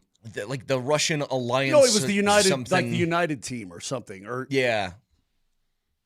I feel like it's been forever, know. and maybe it has been since just Ukraine. I don't know, but it feels like it's been longer than that. But if this is going to happen, then it sounds like Russia's going to be left out again, which. I mean, look, whatever you feel about Russia, you're probably right in the way that you feel about Russia. I still feel bad for guys like Ovechkin and Val and guys that can't participate in stuff like this. I'm sure they would love to. Speaking of Russia, oh, by the way, did you see that goal in the KHL that's been all over social media? Moj, can you describe what we saw on social media, that goal, please? Dude went around his body, then flipped it backwards behind him into the net. It's crazy. It's pretty insane. I asked you, Moj, is there anybody in the KHL with the last name Smith? Like, I wondered how many Americans or people, I don't know. Yeah, look at this play, by the way. He's a righty, and he goes behind, but it's not just he doesn't drop it between his legs. He goes around his body, watch, all the way around his left foot, and then pops That's it. nuts. At high Sick. speed, it's crazy. Yeah, it's insane. I watched AJ Malesko try to recreate it last night, and she was an awesome hockey player. She's like, this is dumb. This is just, it's so hard. Yeah. At that top speed. At And she's that just speed. walking in, and he's cruising in, yeah. That's crazy. There's been another story here in the WBC, which has been Tariq Skubal. So he said this yesterday. So he's back. He's like with the team, but not participating. He said this. Why did it matter so much for you to come back and support these guys? I think I just can't miss an opportunity to share a dugout with these guys or a clubhouse with these guys. It's been a very short, brief time, but I feel like I've known these guys for months, maybe years, and it's been fun to be a part of, even in a smaller role. We hear you drove through a rainstorm just to get here? Yeah, yesterday was not a safe drive, but got here, I'm safe now, and that's what matters. Yeah, that's great. We love it. Are you a good driver in the rain? Whatever. The point to this Wait, are is... you a good driver in the... What'd she ask? Are you a good driver in the rain? Scooball's best course, I think, right now is just to shut up about this thing entirely. Yeah, what? He's not making anybody happy. No matter what he says, he's making himself look bad. About not pitching because his agent won't let him pitch. Because that stems from the playoffs and then the WBC. But then he's like, well, I want to be in the locker room. And then it looks like, oh, what? You just want to go there and collect whatever sort of accolade? If I were a teammate, I would be like, dude, let's go, man. I mean, if you're not going to contribute, why are you here? Right. It's sort of like, it's like having Moser around. Like, why are you here? You're not even contributing. I mean, look, if Scooball pitched in the WBC and he took a line drive off the face and then he couldn't pitch, stay in the dugout. If you're, fine. Right, but if you say, I'm not going to play because my agent doesn't want me to, then why are you even there? Exactly. And by the way, I was reading about it. I'm not the reporter. I'm not on her. But, he had to drive through a rainstorm. He drove from, let's see, Lakeland to Lone Depot Park in Miami. Ooh, from Lakeland, Florida to Miami. Oh, everybody knows that. That's neat. The monsters come out and eat you, and then rainstorms can destroy your life. I mean, what are we doing? One last one here before another matchup in our drop tournament. The NFL and CBS are moving toward a new long-term TV deal that could exceed $3 billion a year.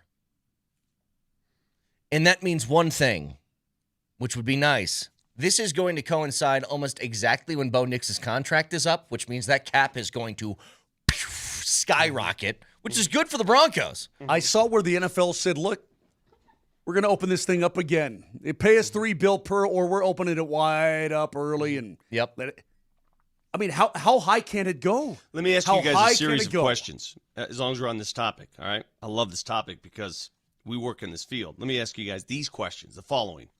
Why do you think the valuation of pro sports franchises are going up, up, up, up every year? Why do you think that is? TV contracts. And in modern television, there is nothing more valuable across the board in all of television than live sporting events. Mm-hmm. It's the only thing that carries. You can do dramas, you can do all this other stuff, and it's important, obviously, but you can run those anytime. A live sporting event is appointment television. There are a few people out there that still. I got a buddy of mine that texted me the other night. Said, "Yeah, I'm watching the TPC tournament right now." I go, "Dude, it's Monday morning." Yeah. He goes, "Yeah, I DVR'd it." I go, "My God, how do you do that?" That's not how sports work. Sports you watch when it happens. All right, we got another matchup here in the Vic region of our drop tournament. Again, you vote at the end of each segment for what moves on, and we tell you who was the winner at the end of the show. This is a 3 versus 14. The 3 seed in the Vic region is? Because tonight we have our Altitude 92.5 Sports Altitude Fantasy Football League Draft, correct? Yes. Is that what the full title is? I needed to add one more altitude. So good. It should have been one more. That goes against a 14 seed, which is? I don't know what it is. The Clarence Jug is pretty cool. Vic, it's called the Claret Jug, not the Clarence. The Clarence Jug. Oh, Clarence! I want to live, Clarence! So, if you want the 3 seed to move on, you text draft. Altitude 92.5 Sports Altitude Fantasy Football League Draft. And if you want the 14 seed to move on, you text jug. I don't know what it is. The Clarence Jug is pretty cool. So both of those, to 303-504-0925, draft or jug. We have 2 more of these matchups to go. I do believe Clarence deserves a jug. I do too. Probably does. You know what? I miss I miss all the Clarences out there. I want Clarences, more Clarences. 303-504-0925, back after this.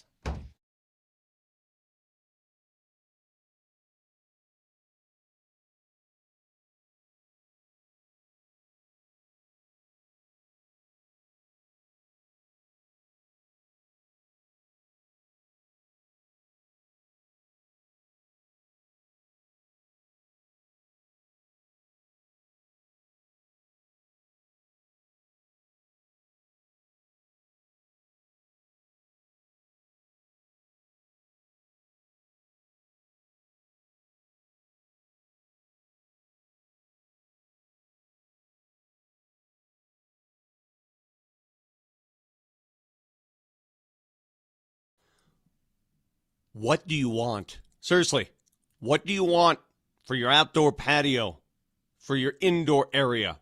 How do you want to liven things up, spruce it up? Maybe a new fireplace, wood stove, and insert. Maybe you want to add a pizza oven to the outside. Or go my route, I went full sauna. There's a lot of things you can do to improve it, and a lot of ways you can go about it. But the easiest way is to call my friends at Flatirons Fire. That's flatironsfire.com. Flatironsfire.com. Check out their showroom, North I-25 off 53rd and Bannock. They have everything to spruce your house, to spruce your living area. Again, whether it's a fireplace, a pizza oven, outdoor kitchens, furniture, a sauna. Go check out their studio in person or check it out online. That's flatironsfire.com.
The goals and chances that we're giving up are just like blatant.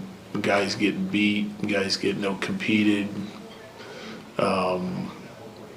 just not digging in enough, and we're giving up easy chances. And they're like that start is not on Wedgie at all. Like, what's he going to do? Like, some of the chances that we're giving up are guys all alone at the net front, kind of the same as Edmonton. We just talked about it.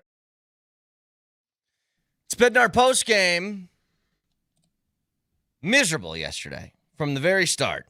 You give one up, you tie it up with the McKinnon goal, and it's 1-1, but from there on out, it was a mess in a whole bunch of different ways. Defensively, not being disciplined, not staying on your game, that's one.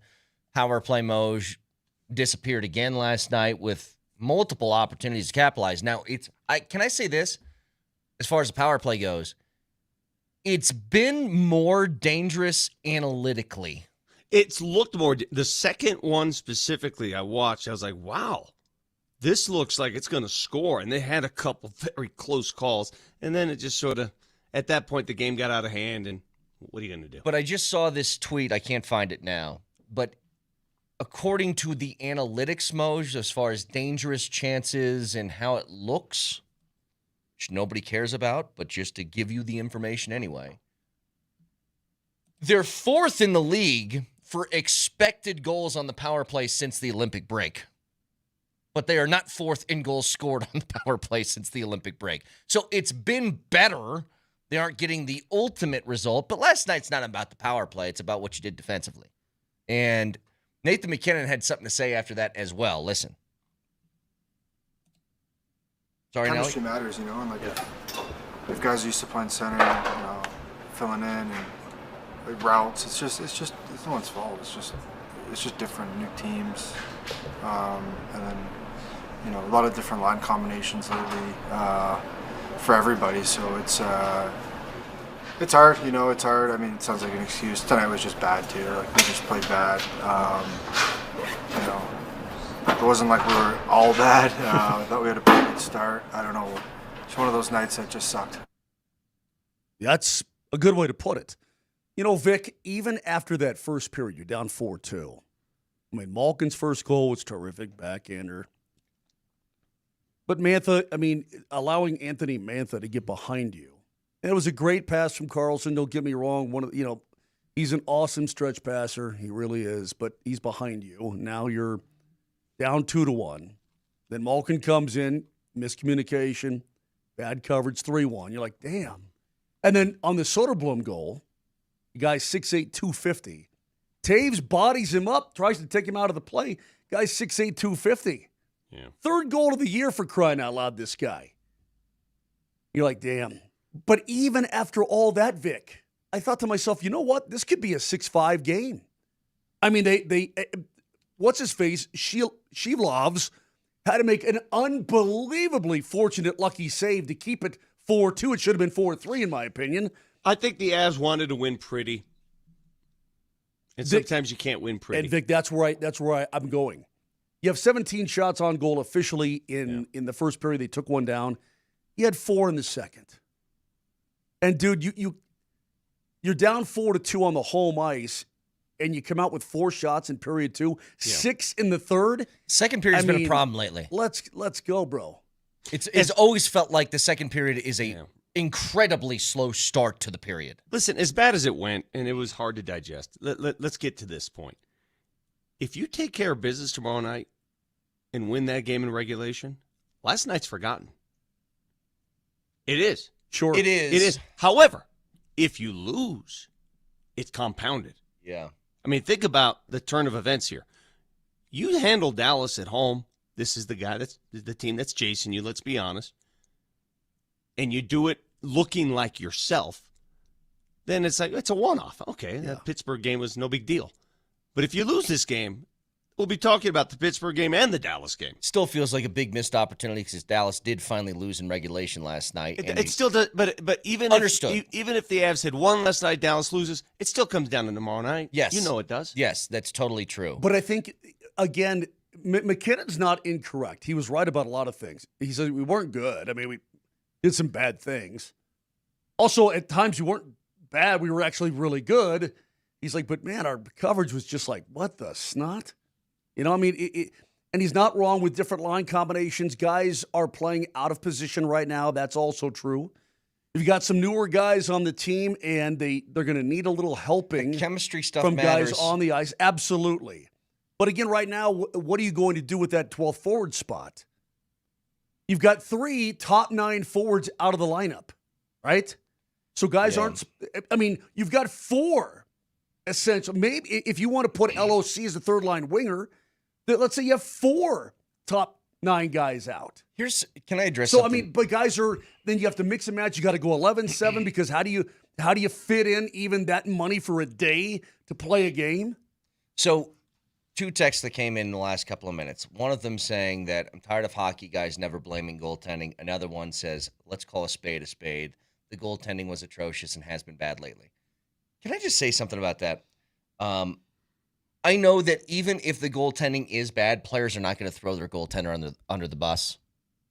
In almost every case, even when Georgiev was playing really poorly, you ask the players about it after the game, they'll say something like, hey, it's our responsibility to be better in front of him or whatever. They're never going to do that. And they didn't say Georgie was junk, man. I want to know what lately means, because here's Scott Wedgwood, even with last night, including last night, in which he faced 5 shots, gave up 3 goals in 13 minutes.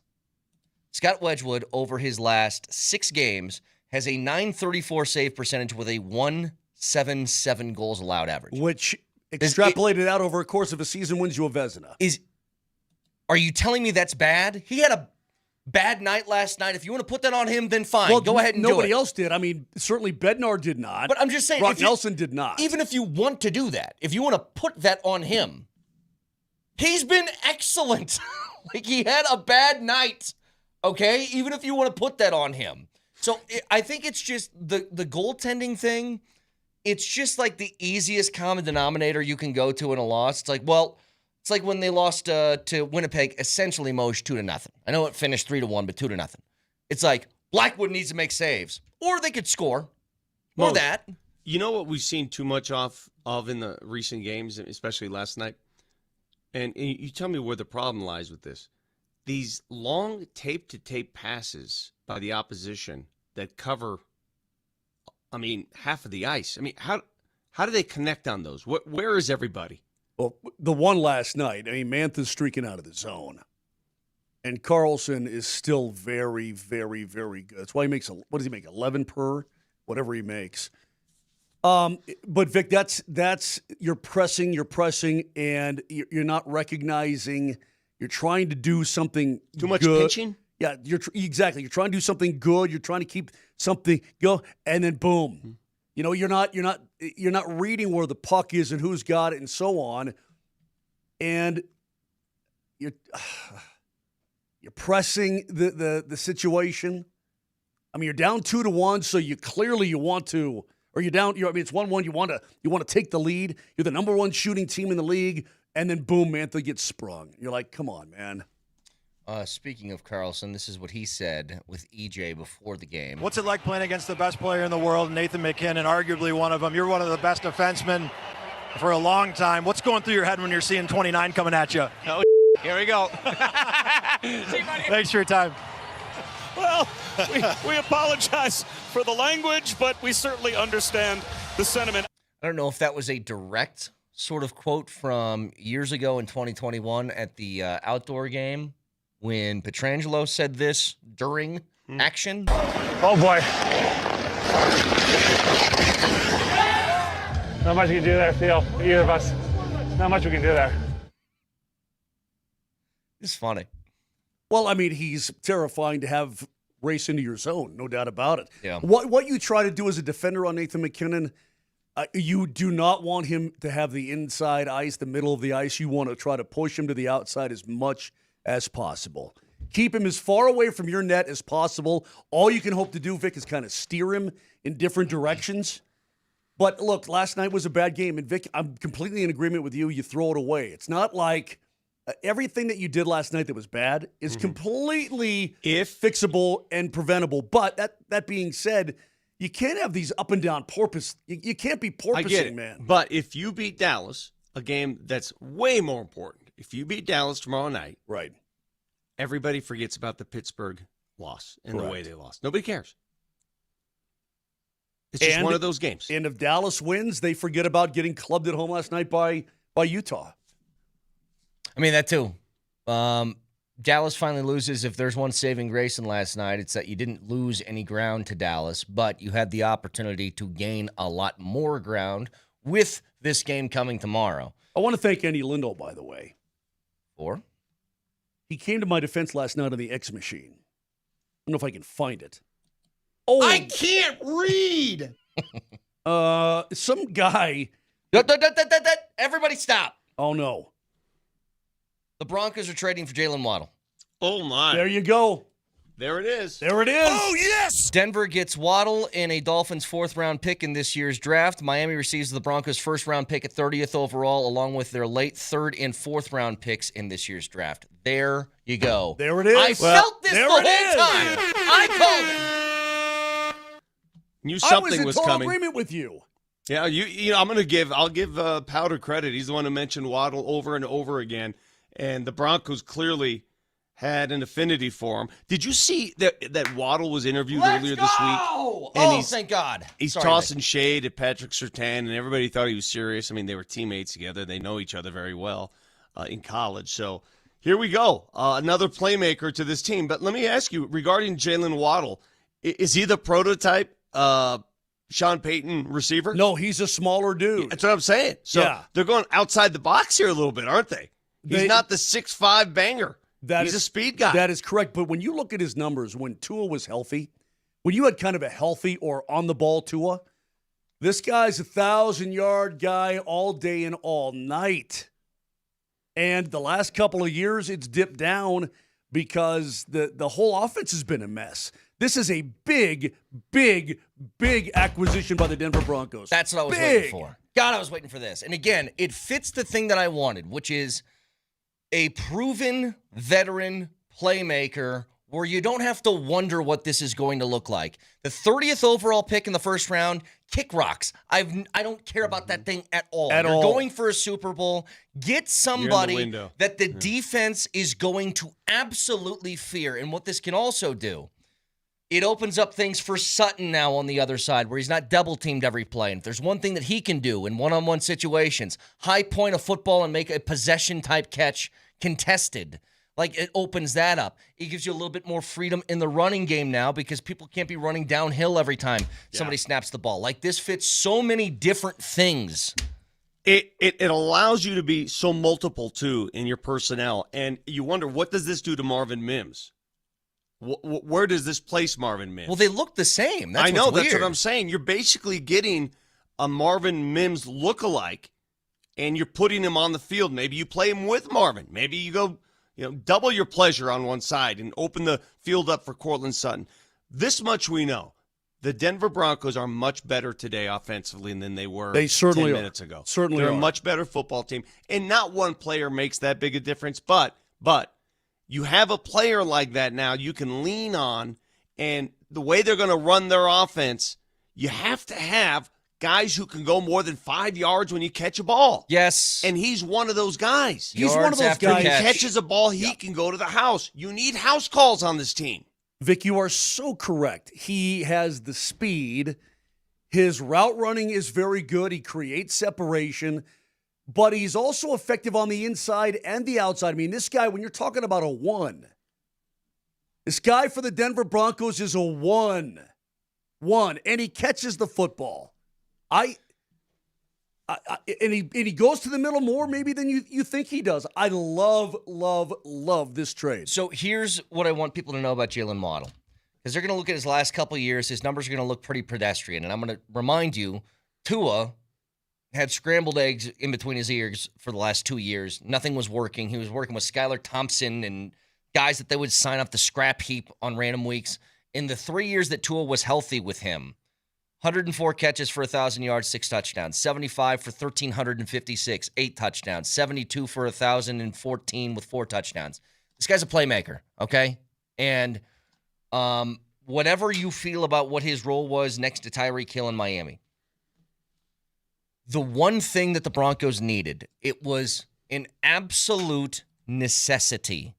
They needed to have somebody that struck the fear of God into an opposing defense and defensive coordinator. You had to have somebody you game planned for. They had too many guys that were like, yeah, we got to keep an eye out on maybe this or that. But this gives you a bona fide option to take the ball to the house. And you didn't have enough of that. The Broncos offense, I think a huge problem with it, not just with the Bo Nix offense, but even under Russell Wilson for that 1 year. They relied way too much, Moj, on 9, 10, 11 play drives where you had to be way too perfect. You couldn't take a holding 100%. penalty. You couldn't have a dropped pass. You couldn't have a negative yardage play. It put too much pressure on your offense. You got a quick hitter now. Yes. You've got a quick hitter, and you can make something out of nothing with this guy at any given moment. This is huge. And by the way, Vic, shout out to Aqib Talib, my man. We're going to let the young mind, Davis Webb, Carter plays, and we will have an offensive new explosion player on offense. Just know that, Skip. Remember, I told you that. All right, Skip? It will be. So he said that yesterday on his podcast, the Arena Gridiron. Here's an added benefit to this. Out of all the other options we were kind of talking about, beginning of the offseason was George Pickens, it was A.J. Brown. Jalen Waddle's not a headache. He's a fit guy. He'll come in and do his job. I don't know what Jalen Waddle sounds like, and that's a good quality to have in my wideouts, okay? that those guys, I don't know what you sound like. Just get down to business and make plays. Thank you. So we'll continue this on the other side for the rest of the show, I'm sure all day today.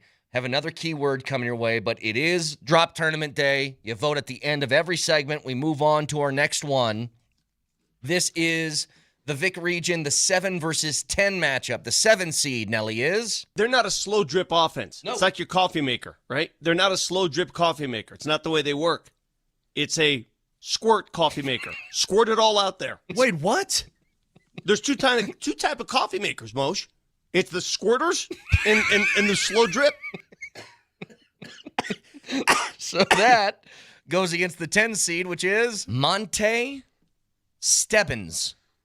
Monte Stebbins. You have 5 minutes starting now. Are you sure it's not Monty? Or it could be Monty. Stebbins, Stevens, whatever. If that sounds remotely like your name. 303. Yeah, you sound a little bit like P and Keel, Key and P heel. It's what did I call him? Mess it up twice. So if you want the 7 seed to move on, text coffee. It's the squirters and the slow drip. Text coffee if you want that to move on. If you want the 10 seed to move on, text key or peel. A bit like P and Keel, Key and P heel. It's wait, what did I call him? So that will decide what's moving on. Again, breaking news if you're just tuning in. Broncos have traded for Jalen Waddle. Thank the Lord. Hallelujah. They got a playmaker in here during this offseason. The first acquisition outside the organization is a huge one, and we'll break it down with your final keyword of the day next.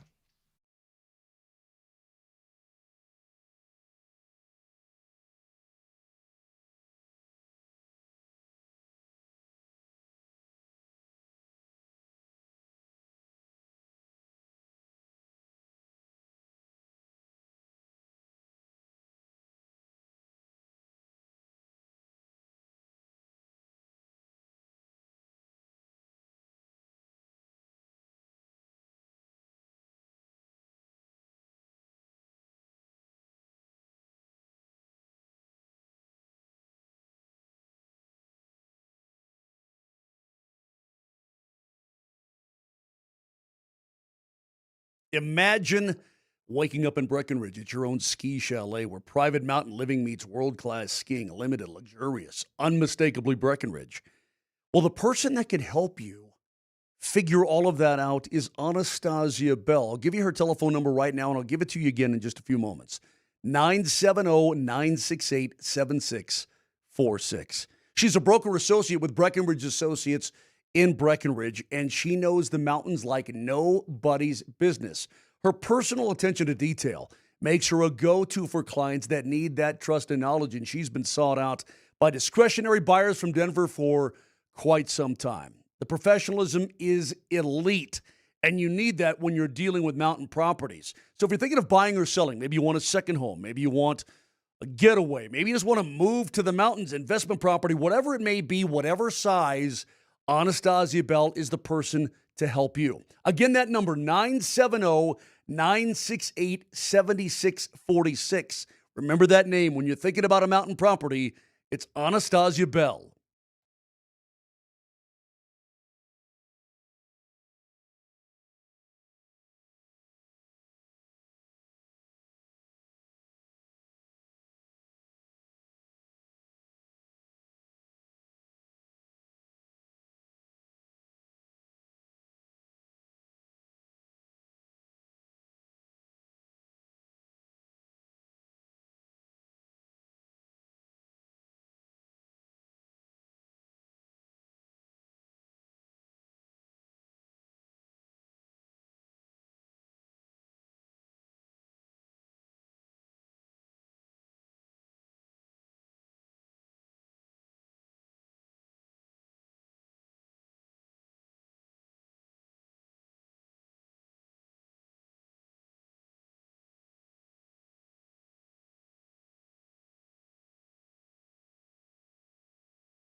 Oh, okay. We finally got breaking news on this show, and it is the best news. The Broncos trade for Jalen Waddle. Again, if you're just tuning in, Jalen Waddle, we'll give you the keyword in a second, but to recap this, Broncos get Jalen Waddle from Miami. They get Waddle in a 4th-round pick in this year's draft. That's what the Broncos get. Miami gets the Broncos' 30th overall pick and their later 3rd and 4th round picks, each the 30th pick in each of those rounds. So essentially, you move up in the 4th round by swapping with Miami, and you give them the 30th overall pick and that late 3rd round pick, which, to be honest, guys, doesn't feel like a hell of a lot. Mm-hmm. Like, that 1st round pick is essentially a 2nd rounder, and that 3rd round pick is essentially a 4th rounder. You're drafting Jalen Waddle in the 1st round. That's what you're doing. Good pick. Game breaker. Just real quick, Vic, because I got to do the keyword. There's a lot going on right now. Keyword to get you in the building for the Dallas game tomorrow is Moose, much to Mose's chagrin. Moose in your first and last name to 303-504-0925, and you're entered. It's a $10 Tuesday at Papa Murphy's. Any large pizza, $10. Find a location near you or order at papamurphys.com. But again, that keyword is Moose. Some people call him the Moose. We'll announce the winner at the end of the show. Go ahead. Let me tell you why Bronco fans should be excited here, because I want you to go back, think about the season and how many long plays you remember. Marvin Mims has made some long plays, but 5 seasons, Jalen Waddle in Miami. These are his longs. These are his touchdown longs, how long they went. 59 yards first year, 60 yards the second year, 47 yards, 38 yards, 48 yards. He takes the ball, he turns, and he goes. Yeah. He goes. And that is what this offense needs. Guys who can go, who are a threat to take a 5-yard, slant and turn it into a 45-yard play. Yep. The yak that he brings to the table is the big thing. And especially, think about this, guys. He's only 27. He's still a young player, too, on top of that. So back when Tua had his last, healthy year where he was still considered good, Jalen Waddle in the category, it's 20-plus yard receiving plays. He was 6th in the league with 21 of them that year. He had 510 yards after catch. That put him 10th in the league. That's a playmaker. That's what you got. Who comes with a hell of a price tag, too. I mean, he makes a lot of money. What's he at? It means he's good. Yeah, What's he at? He signed in May of 24, Vic, he signed a 3-year, $84.75 million contract.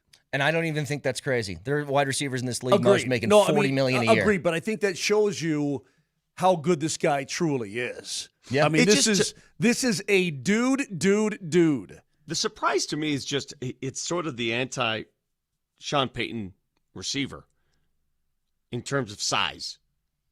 The only one that I can remember that he had some success with him, albeit short-lived, it was only 3 years, but it was Brandon Cooks. He was about this size. And he did well in New Orleans, but again, after 3 years, they traded him. But you're right, Vic. He doesn't fit that prototypical style. And you know what? Mm-hmm. Good. Yeah. Good. Because I've said this before. If you want to find somebody who's fast, they usually don't come at 6'3", and if they do, they're the best receivers in the league, and they're tough to find. His best season was his rookie season, 2021. He caught 104 passes for over 1,000 yards. That was his most productive season. But that year, it was a lot of short passes. He only averaged 9 yards per catch. The following year, he doubled that, 18 yards per catch. Yeah. And that's what excites me most, again, when you get a guy like this. Because when you watch the Broncos offense, I think we can all agree, you get bogged down in a lot of these screens, a lot of these bubble screens especially, where you gain 3 yards, and it feels just like a glorified run, right? That's what it feels like. You get a guy like Waddle in there, it opens things up a little bit. Let's go. I mean, more than a little bit, Vic. This guy does virtually everything at a really elite level. I mean, he runs well, he separates well, he catches well. You know what else? Knock on wood. He's available in his 5 seasons. Yeah. I'm looking at he played every game his rookie season. He played every game his second season, missed 3 after that, 2. He played all but 1 game last year. He plays. He's available. He did have, I do recall with the Dolphin fans, they were sideways because he had a rib situation that sort of nagged at him, and they're griping about him, and Tyreek blew up his knee. It was a total disaster offensively for the Miami Dolphins. That being said, those don't last forever. I mean, ribs didn't last forever. This guy he's a true one. And we've been looking for a one. We haven't had really, listen, I love Cortland, don't get me wrong. But DT, to me, was the last kind of true one that you had. You've got a one now, man, a one. Yeah. Hey, Sean Payton, go to work building more of that playbook for this guy, and then Davis Webb, go to work calling more for this guy. You know what? They did something. They knew what they were going to do all along. Clearly, they targeted this guy. And it's been on the radar for a while. Everybody, we didn't know about it. Clearly, we had indications, but they knew about it. I'm just very curious, as you are, what took so long? Yeah, I don't know. Maybe the Dolphins were asking for a higher price than that, and the Broncos are like, no. It's interesting, too, because it could have been, too, Vic, that they had to clear that cap space. Remember, they had to restructure Quinn Miners and Jonathan Cooper's contracts, and maybe that was a part of it. They had to make sure they were going to stay under the cap first. Hey, give credit to Patrick Surtain. They were teammates at Alabama. They're very close to this day. I know for a fact. Waddle was interviewed earlier this week about guys he would want to fight, and he joked around that Surtain, he'd blow him up, knock him out, whatever. Surtain answered. I think it's great, and they're going to be facing each other in practice. I mean, The more Alabama guys you can get, the better, especially from those teams. Those were dominant Alabama teams. The Saban Bama. Yeah. Saban Bamas. This is just, it just opens up so much offensively for the Denver Broncos. And now if you're Bo Nix, and I'm saying to myself, hey, this is an unbelievably good deal for me because I have this incredible weapon now at my disposal. Now is the time for Bo Nix to earn every bit of that contract that he's going to be seeking and probably getting. It's time to play with the big boys. You got an elite weapon to go along with everything else. I told you this is the time for the shiny stuff. This is the time for the luxury stuff. This is the time to go out and find the sparkly. And Mose, you want to do something with me real quick? Sure. Stand up. Can we all? Wow, this is live interaction on the air. Make sure you're on the camera. Can we all do Jalen Waddle's touchdown celebration together? What is it? Oh, he waddles. I get it. He waddles. Waddle. I want to see that at a power field so bad. Well, he had 6 touchdowns last year, which would have tied him for second on the Broncos in terms of receivers catching touchdowns because Troy Franklin had 6. Sutton led the way with 7. I'm very interested to see what happens now with that receiver room. Like, who's the odd man out? I mean, it's Sutton and Waddle now, right? They're starting. They're the key receivers. Then who else do you put? Is it a 3 receiver set most of the time? Who are we going with here? Well, here's what I don't know. Is Davis Webb going to do those mass substitutions every play like Sean Payton did? Because if he is going to do that, then you're still going to get playing time for Troy Franklin and Pat Bryant.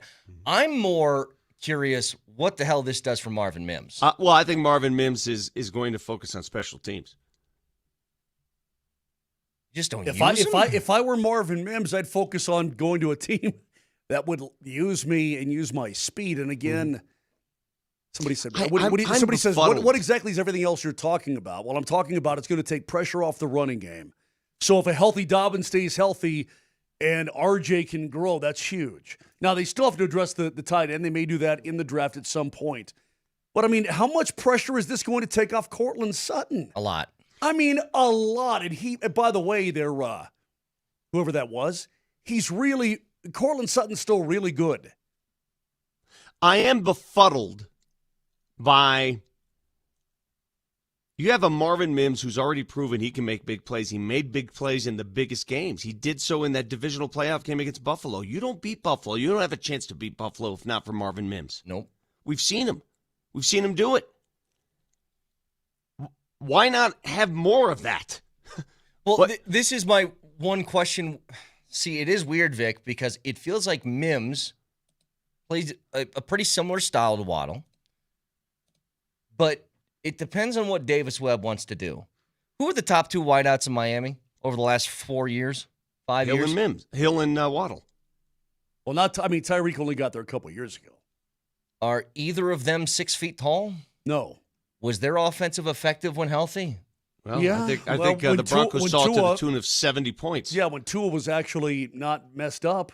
Maybe Davis Webb can play both.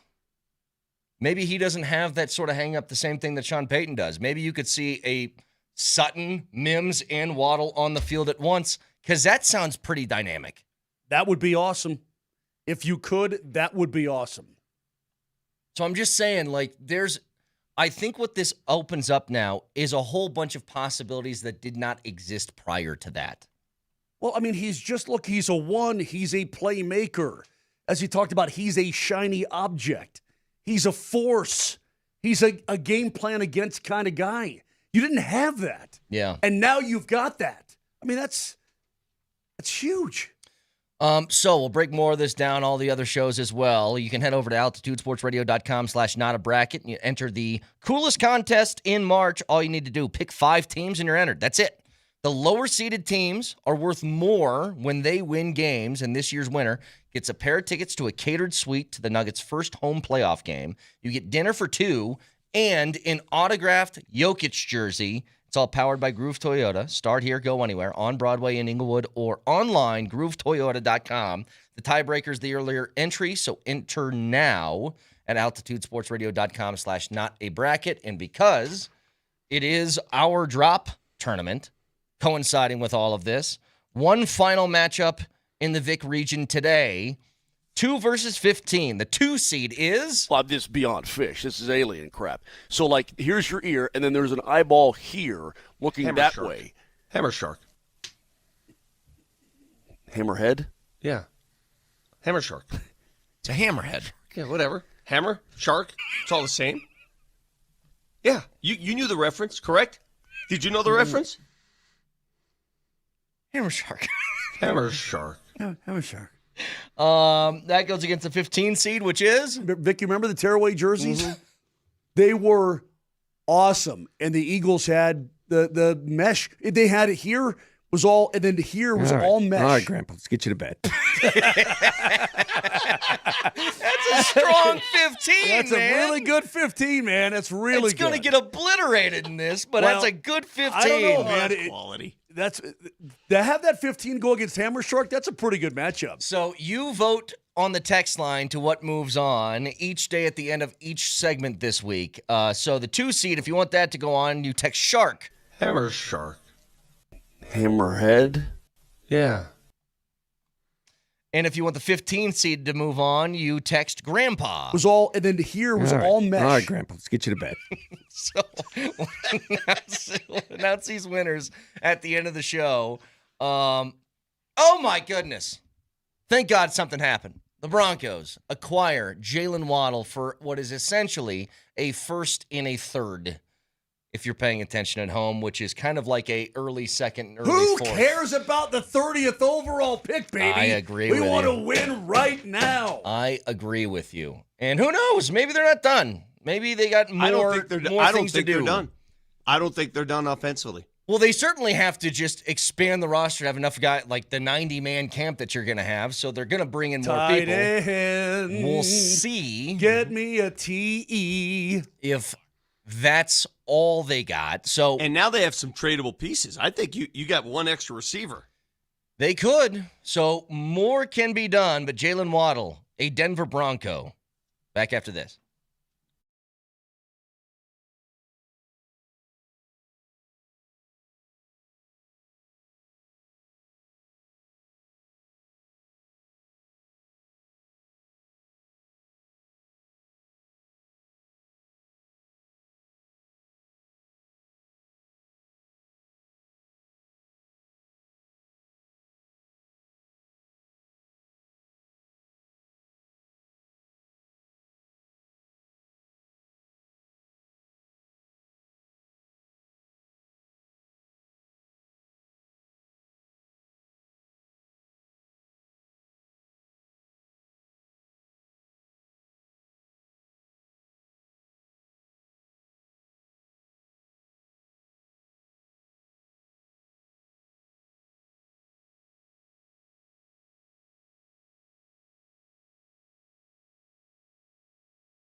All right, we're going to be live at Buffalo Rose in Golden to watch all the NCAA tournament action with you on Thursday. So stop by at the oldest bar in Colorado with great drinks, classic views, and play some Pop-A-Shot against the Altitude crew to win prizes. We'll see you at Buffalo Rose in Golden on Thursday starting at 10. Games start today, by the way, 4:30 and 7 o'clock. The first 4 of the NCAA tournament games. Those will be on AM 950. But the big news here, they just broke, I don't know, half an hour ago. Broncos trade for Jalen Waddle. And the long national nightmare of having the same team from last year is over. I mean, it's a good team from last year. I gave you the Luka Evans stat. 94% of the snaps from the Denver Broncos are still retained on this roster. And now you add what we were all hoping for, which is a playmaker on offense. And not somebody that you hope, hey, with the right system and right coach, maybe they can find something. This guy's proven. So he's a dynamic playmaker in Jalen Waddle. Remember how we felt when Kansas City got Kenneth Walker III? We're like, dang. What? People in Kansas City now are going, yep. Dang. And people in L.A. are going, crudola. Right? Ow. No. Okay. I'm not sure that Vic, just do the accent. I'm not sure that Vittorio can do a southern accent. Ow. It's better. No, it's you're Ow. No, you're emphasizing the W too much. It's Ow. Okay. So now does this make Kansas City go, God, we got to get Tyreek back? I don't know. I mean, does this force their hand? Because obviously they had a really crap. I mean, they've been so dang good for so long. Had a crap year. Mahomes blew up his knee, right? So on. But now that they look at the Broncos and go, golly, they just got Waddle. They're going to be potent. Listen to me. I was miserable for like a week because nothing's happened. And I figured something had to be coming. Something had to be. I knew something was coming. We just couldn't see it. I told you guys a million times, Waddle makes the most sense. Miami's offloading Cap. They're starting over. No use for a wide receiver in that offense. But now that I've gotten a taste, I want a heat check. I want to start chucking things up from the parking lot. They like, ain't done. Give me Njoku, sign Tyreek. like all of it. Let me tell you why they're not done. Waddle, albeit he makes good money, that money, most of it comes in 2027. His cap hit next year, you guys alluded to this, $4.9 million. They can do some stuff here, boys. Yep. There's still plenty of money to be had under the salary cap before Bo Nix has to be, that Bo Nix contract looms, right? Sure. And this is all going to happen around the same time. So you might as well splurge now, baby. Make some hay while you can. Yep, agreed. Look, man, I'm Dame Lillard. I just hit 2 in a row. Let me just see past half court if I can keep going, rip baby. one. Yeah. Yep. But God, that is such welcome good news that, I did have a little bit of a fear that they were falling a little bit too in love with their own guys and their own development and stuff like that. This alleviates a lot of that. How does the compensation, how does that feel to you? It's fine. It's, the first feels like a second anyway. Yeah. A first and a third, and the third is late. Big I deal. feel the same way. I'm just wondering. Does nothing. I thought it would take a little bit more to pry him out of there for some reason. And if maybe the Broncos were always in, I don't know, but it felt to me like, well, look, Moj, he's a really big talent. Bed Bath & Beyond went out of business. Right. I used to pass by one on the way home from our old office every day. That one that was right there in Glendale. Sure. When it was going out of business, they had the liquidation sale. What do they call it? Everything must go, right? If I walk in there and they're trying to charge me full price for something, I'm going to be like, yeah, that's not going to work. You don't need a waffle iron, but you'll take one. You're going out of business. Right. I'm not paying you top dollar for this stuff. I think that's where Miami was. Everybody kind of saw they were having a liquidation sale, and they're like, you ain't getting a first and second for Jalen Waddle. Sorry, buddy. If you want to get rid of him, you're going to do it at my price, not yours. And again, a first, here's essentially what happened, because the Broncos got a 4th-round pick in return. They actually moved up in the 4th round, even though they gave theirs away, because they took the Dolphins' 4th-round pick. You gave up a first and a third, but both of those are the 30th pick in each of those rounds. It feels a lot more like a high second and high fourth than it does first. For what you need, and Jeff Legwold has told us countless times on these airwaves, the offensive game changers just aren't there in the first round this year. Correct. Defensive guys are, but not the offensive game changers. Not at 30. So this hits the spot, baby. Yep. And again, who knows? Maybe they're not done. Maybe they're still fishing out there. There's still a couple of names that are intriguing. There are times when I'm really thirsty, right? Yeah, a hot summer day, and you grab that coldie. You're like, that first couple gulps, you're like, what do you say? Yum. What do you really say? Right.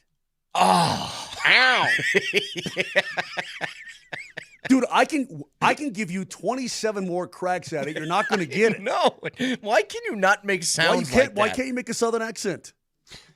I've explained to you guys, I've spent my entire life trying to break out of a horrible accent that I had growing up. You guys have heard it in past tapes. You've heard it. We've heard it. So when you spend your entire adult life trying to snap out of an accent, it's hard to get back into one. That's my reasoning. I'm not sure it's a good reason, but it's a reason. That's my reason. Moj, when you were gone, he played a clip from he had a college radio show. He actually played it on the show. He sounded like Tony Soprano's son.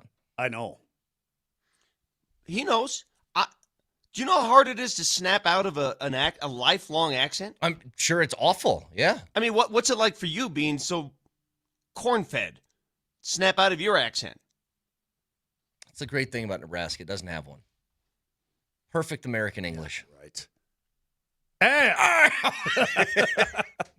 All right, so dude, this is so. I mean, but we also got the news on our show. I know. It wasn't at 10:03 a.m. I mean, this is a big. This is a whole thing's a big deal. Yeah. So we'll see what comes out of this. If there's more subsequent moves to be made, maybe this was the first domino, and some other things happen. I don't know, but still. Incredible news to get a wide receiver that is going to change the dynamic of your offense and how it's viewed from a straight-up skill standpoint. How long do you think noted podcaster Patrick Surtain has known about this? Probably for quite. Yeah. I mean, there had to have been some smoke that he was aware of for some time. Yeah. Okay, so Aqib Talib obviously knew, because he went on his podcast and indicated that a big move was coming. He knew.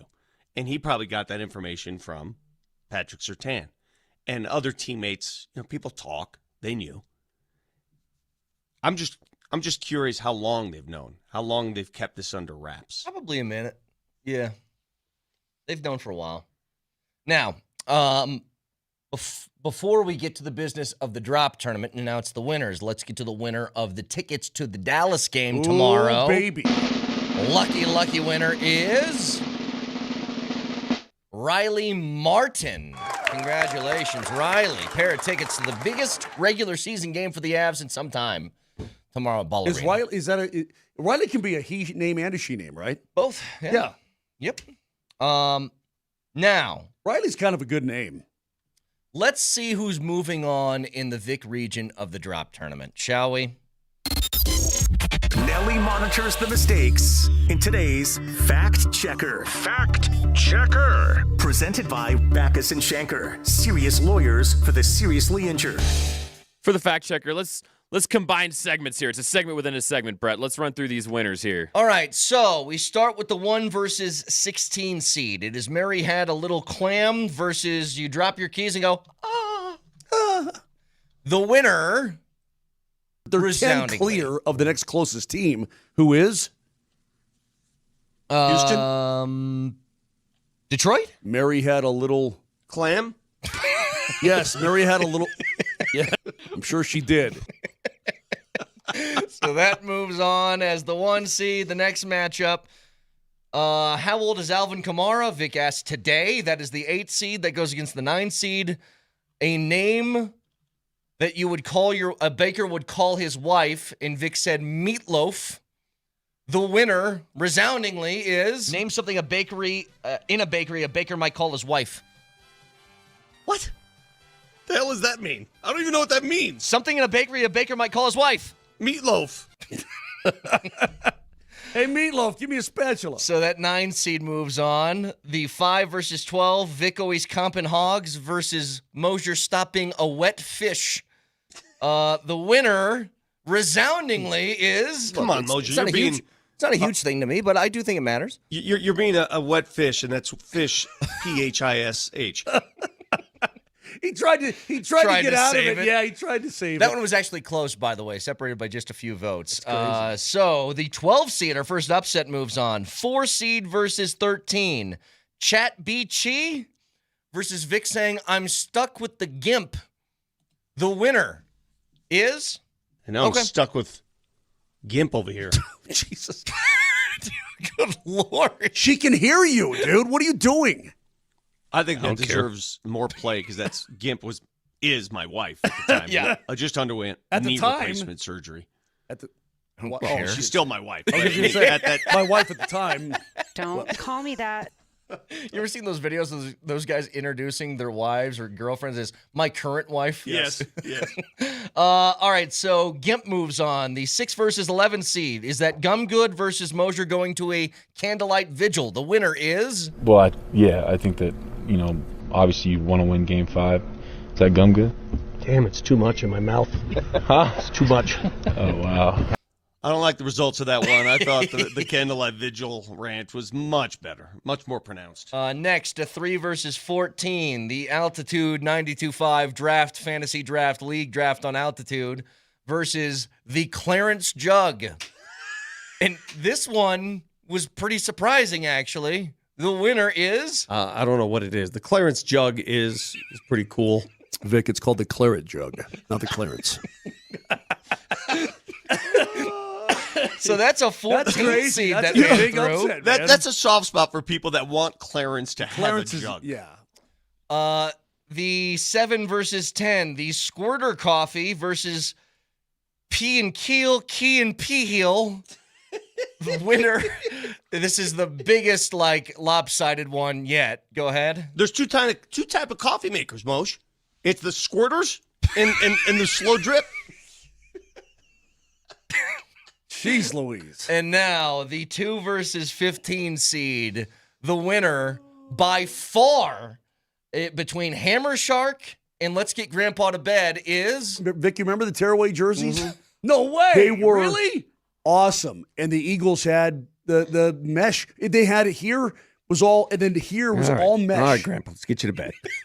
Dude, the 15 seed demolished Hammer Shark. Crazy. Demolished. Because Hammer Shark is stupid. Only you guys take That's joy Miami in that. of Ohio going on a run. That's what that is. Hey, tomorrow's a Nuggets Ticket Wednesday because all the other shows are off Thursday and Friday except for us for tournament action. What region is tomorrow?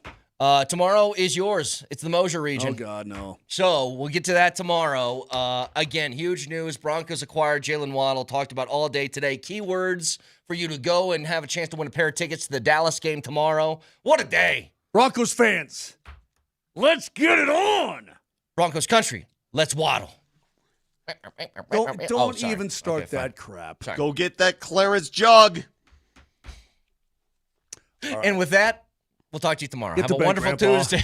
Have a wonderful Tuesday. We love you. See you.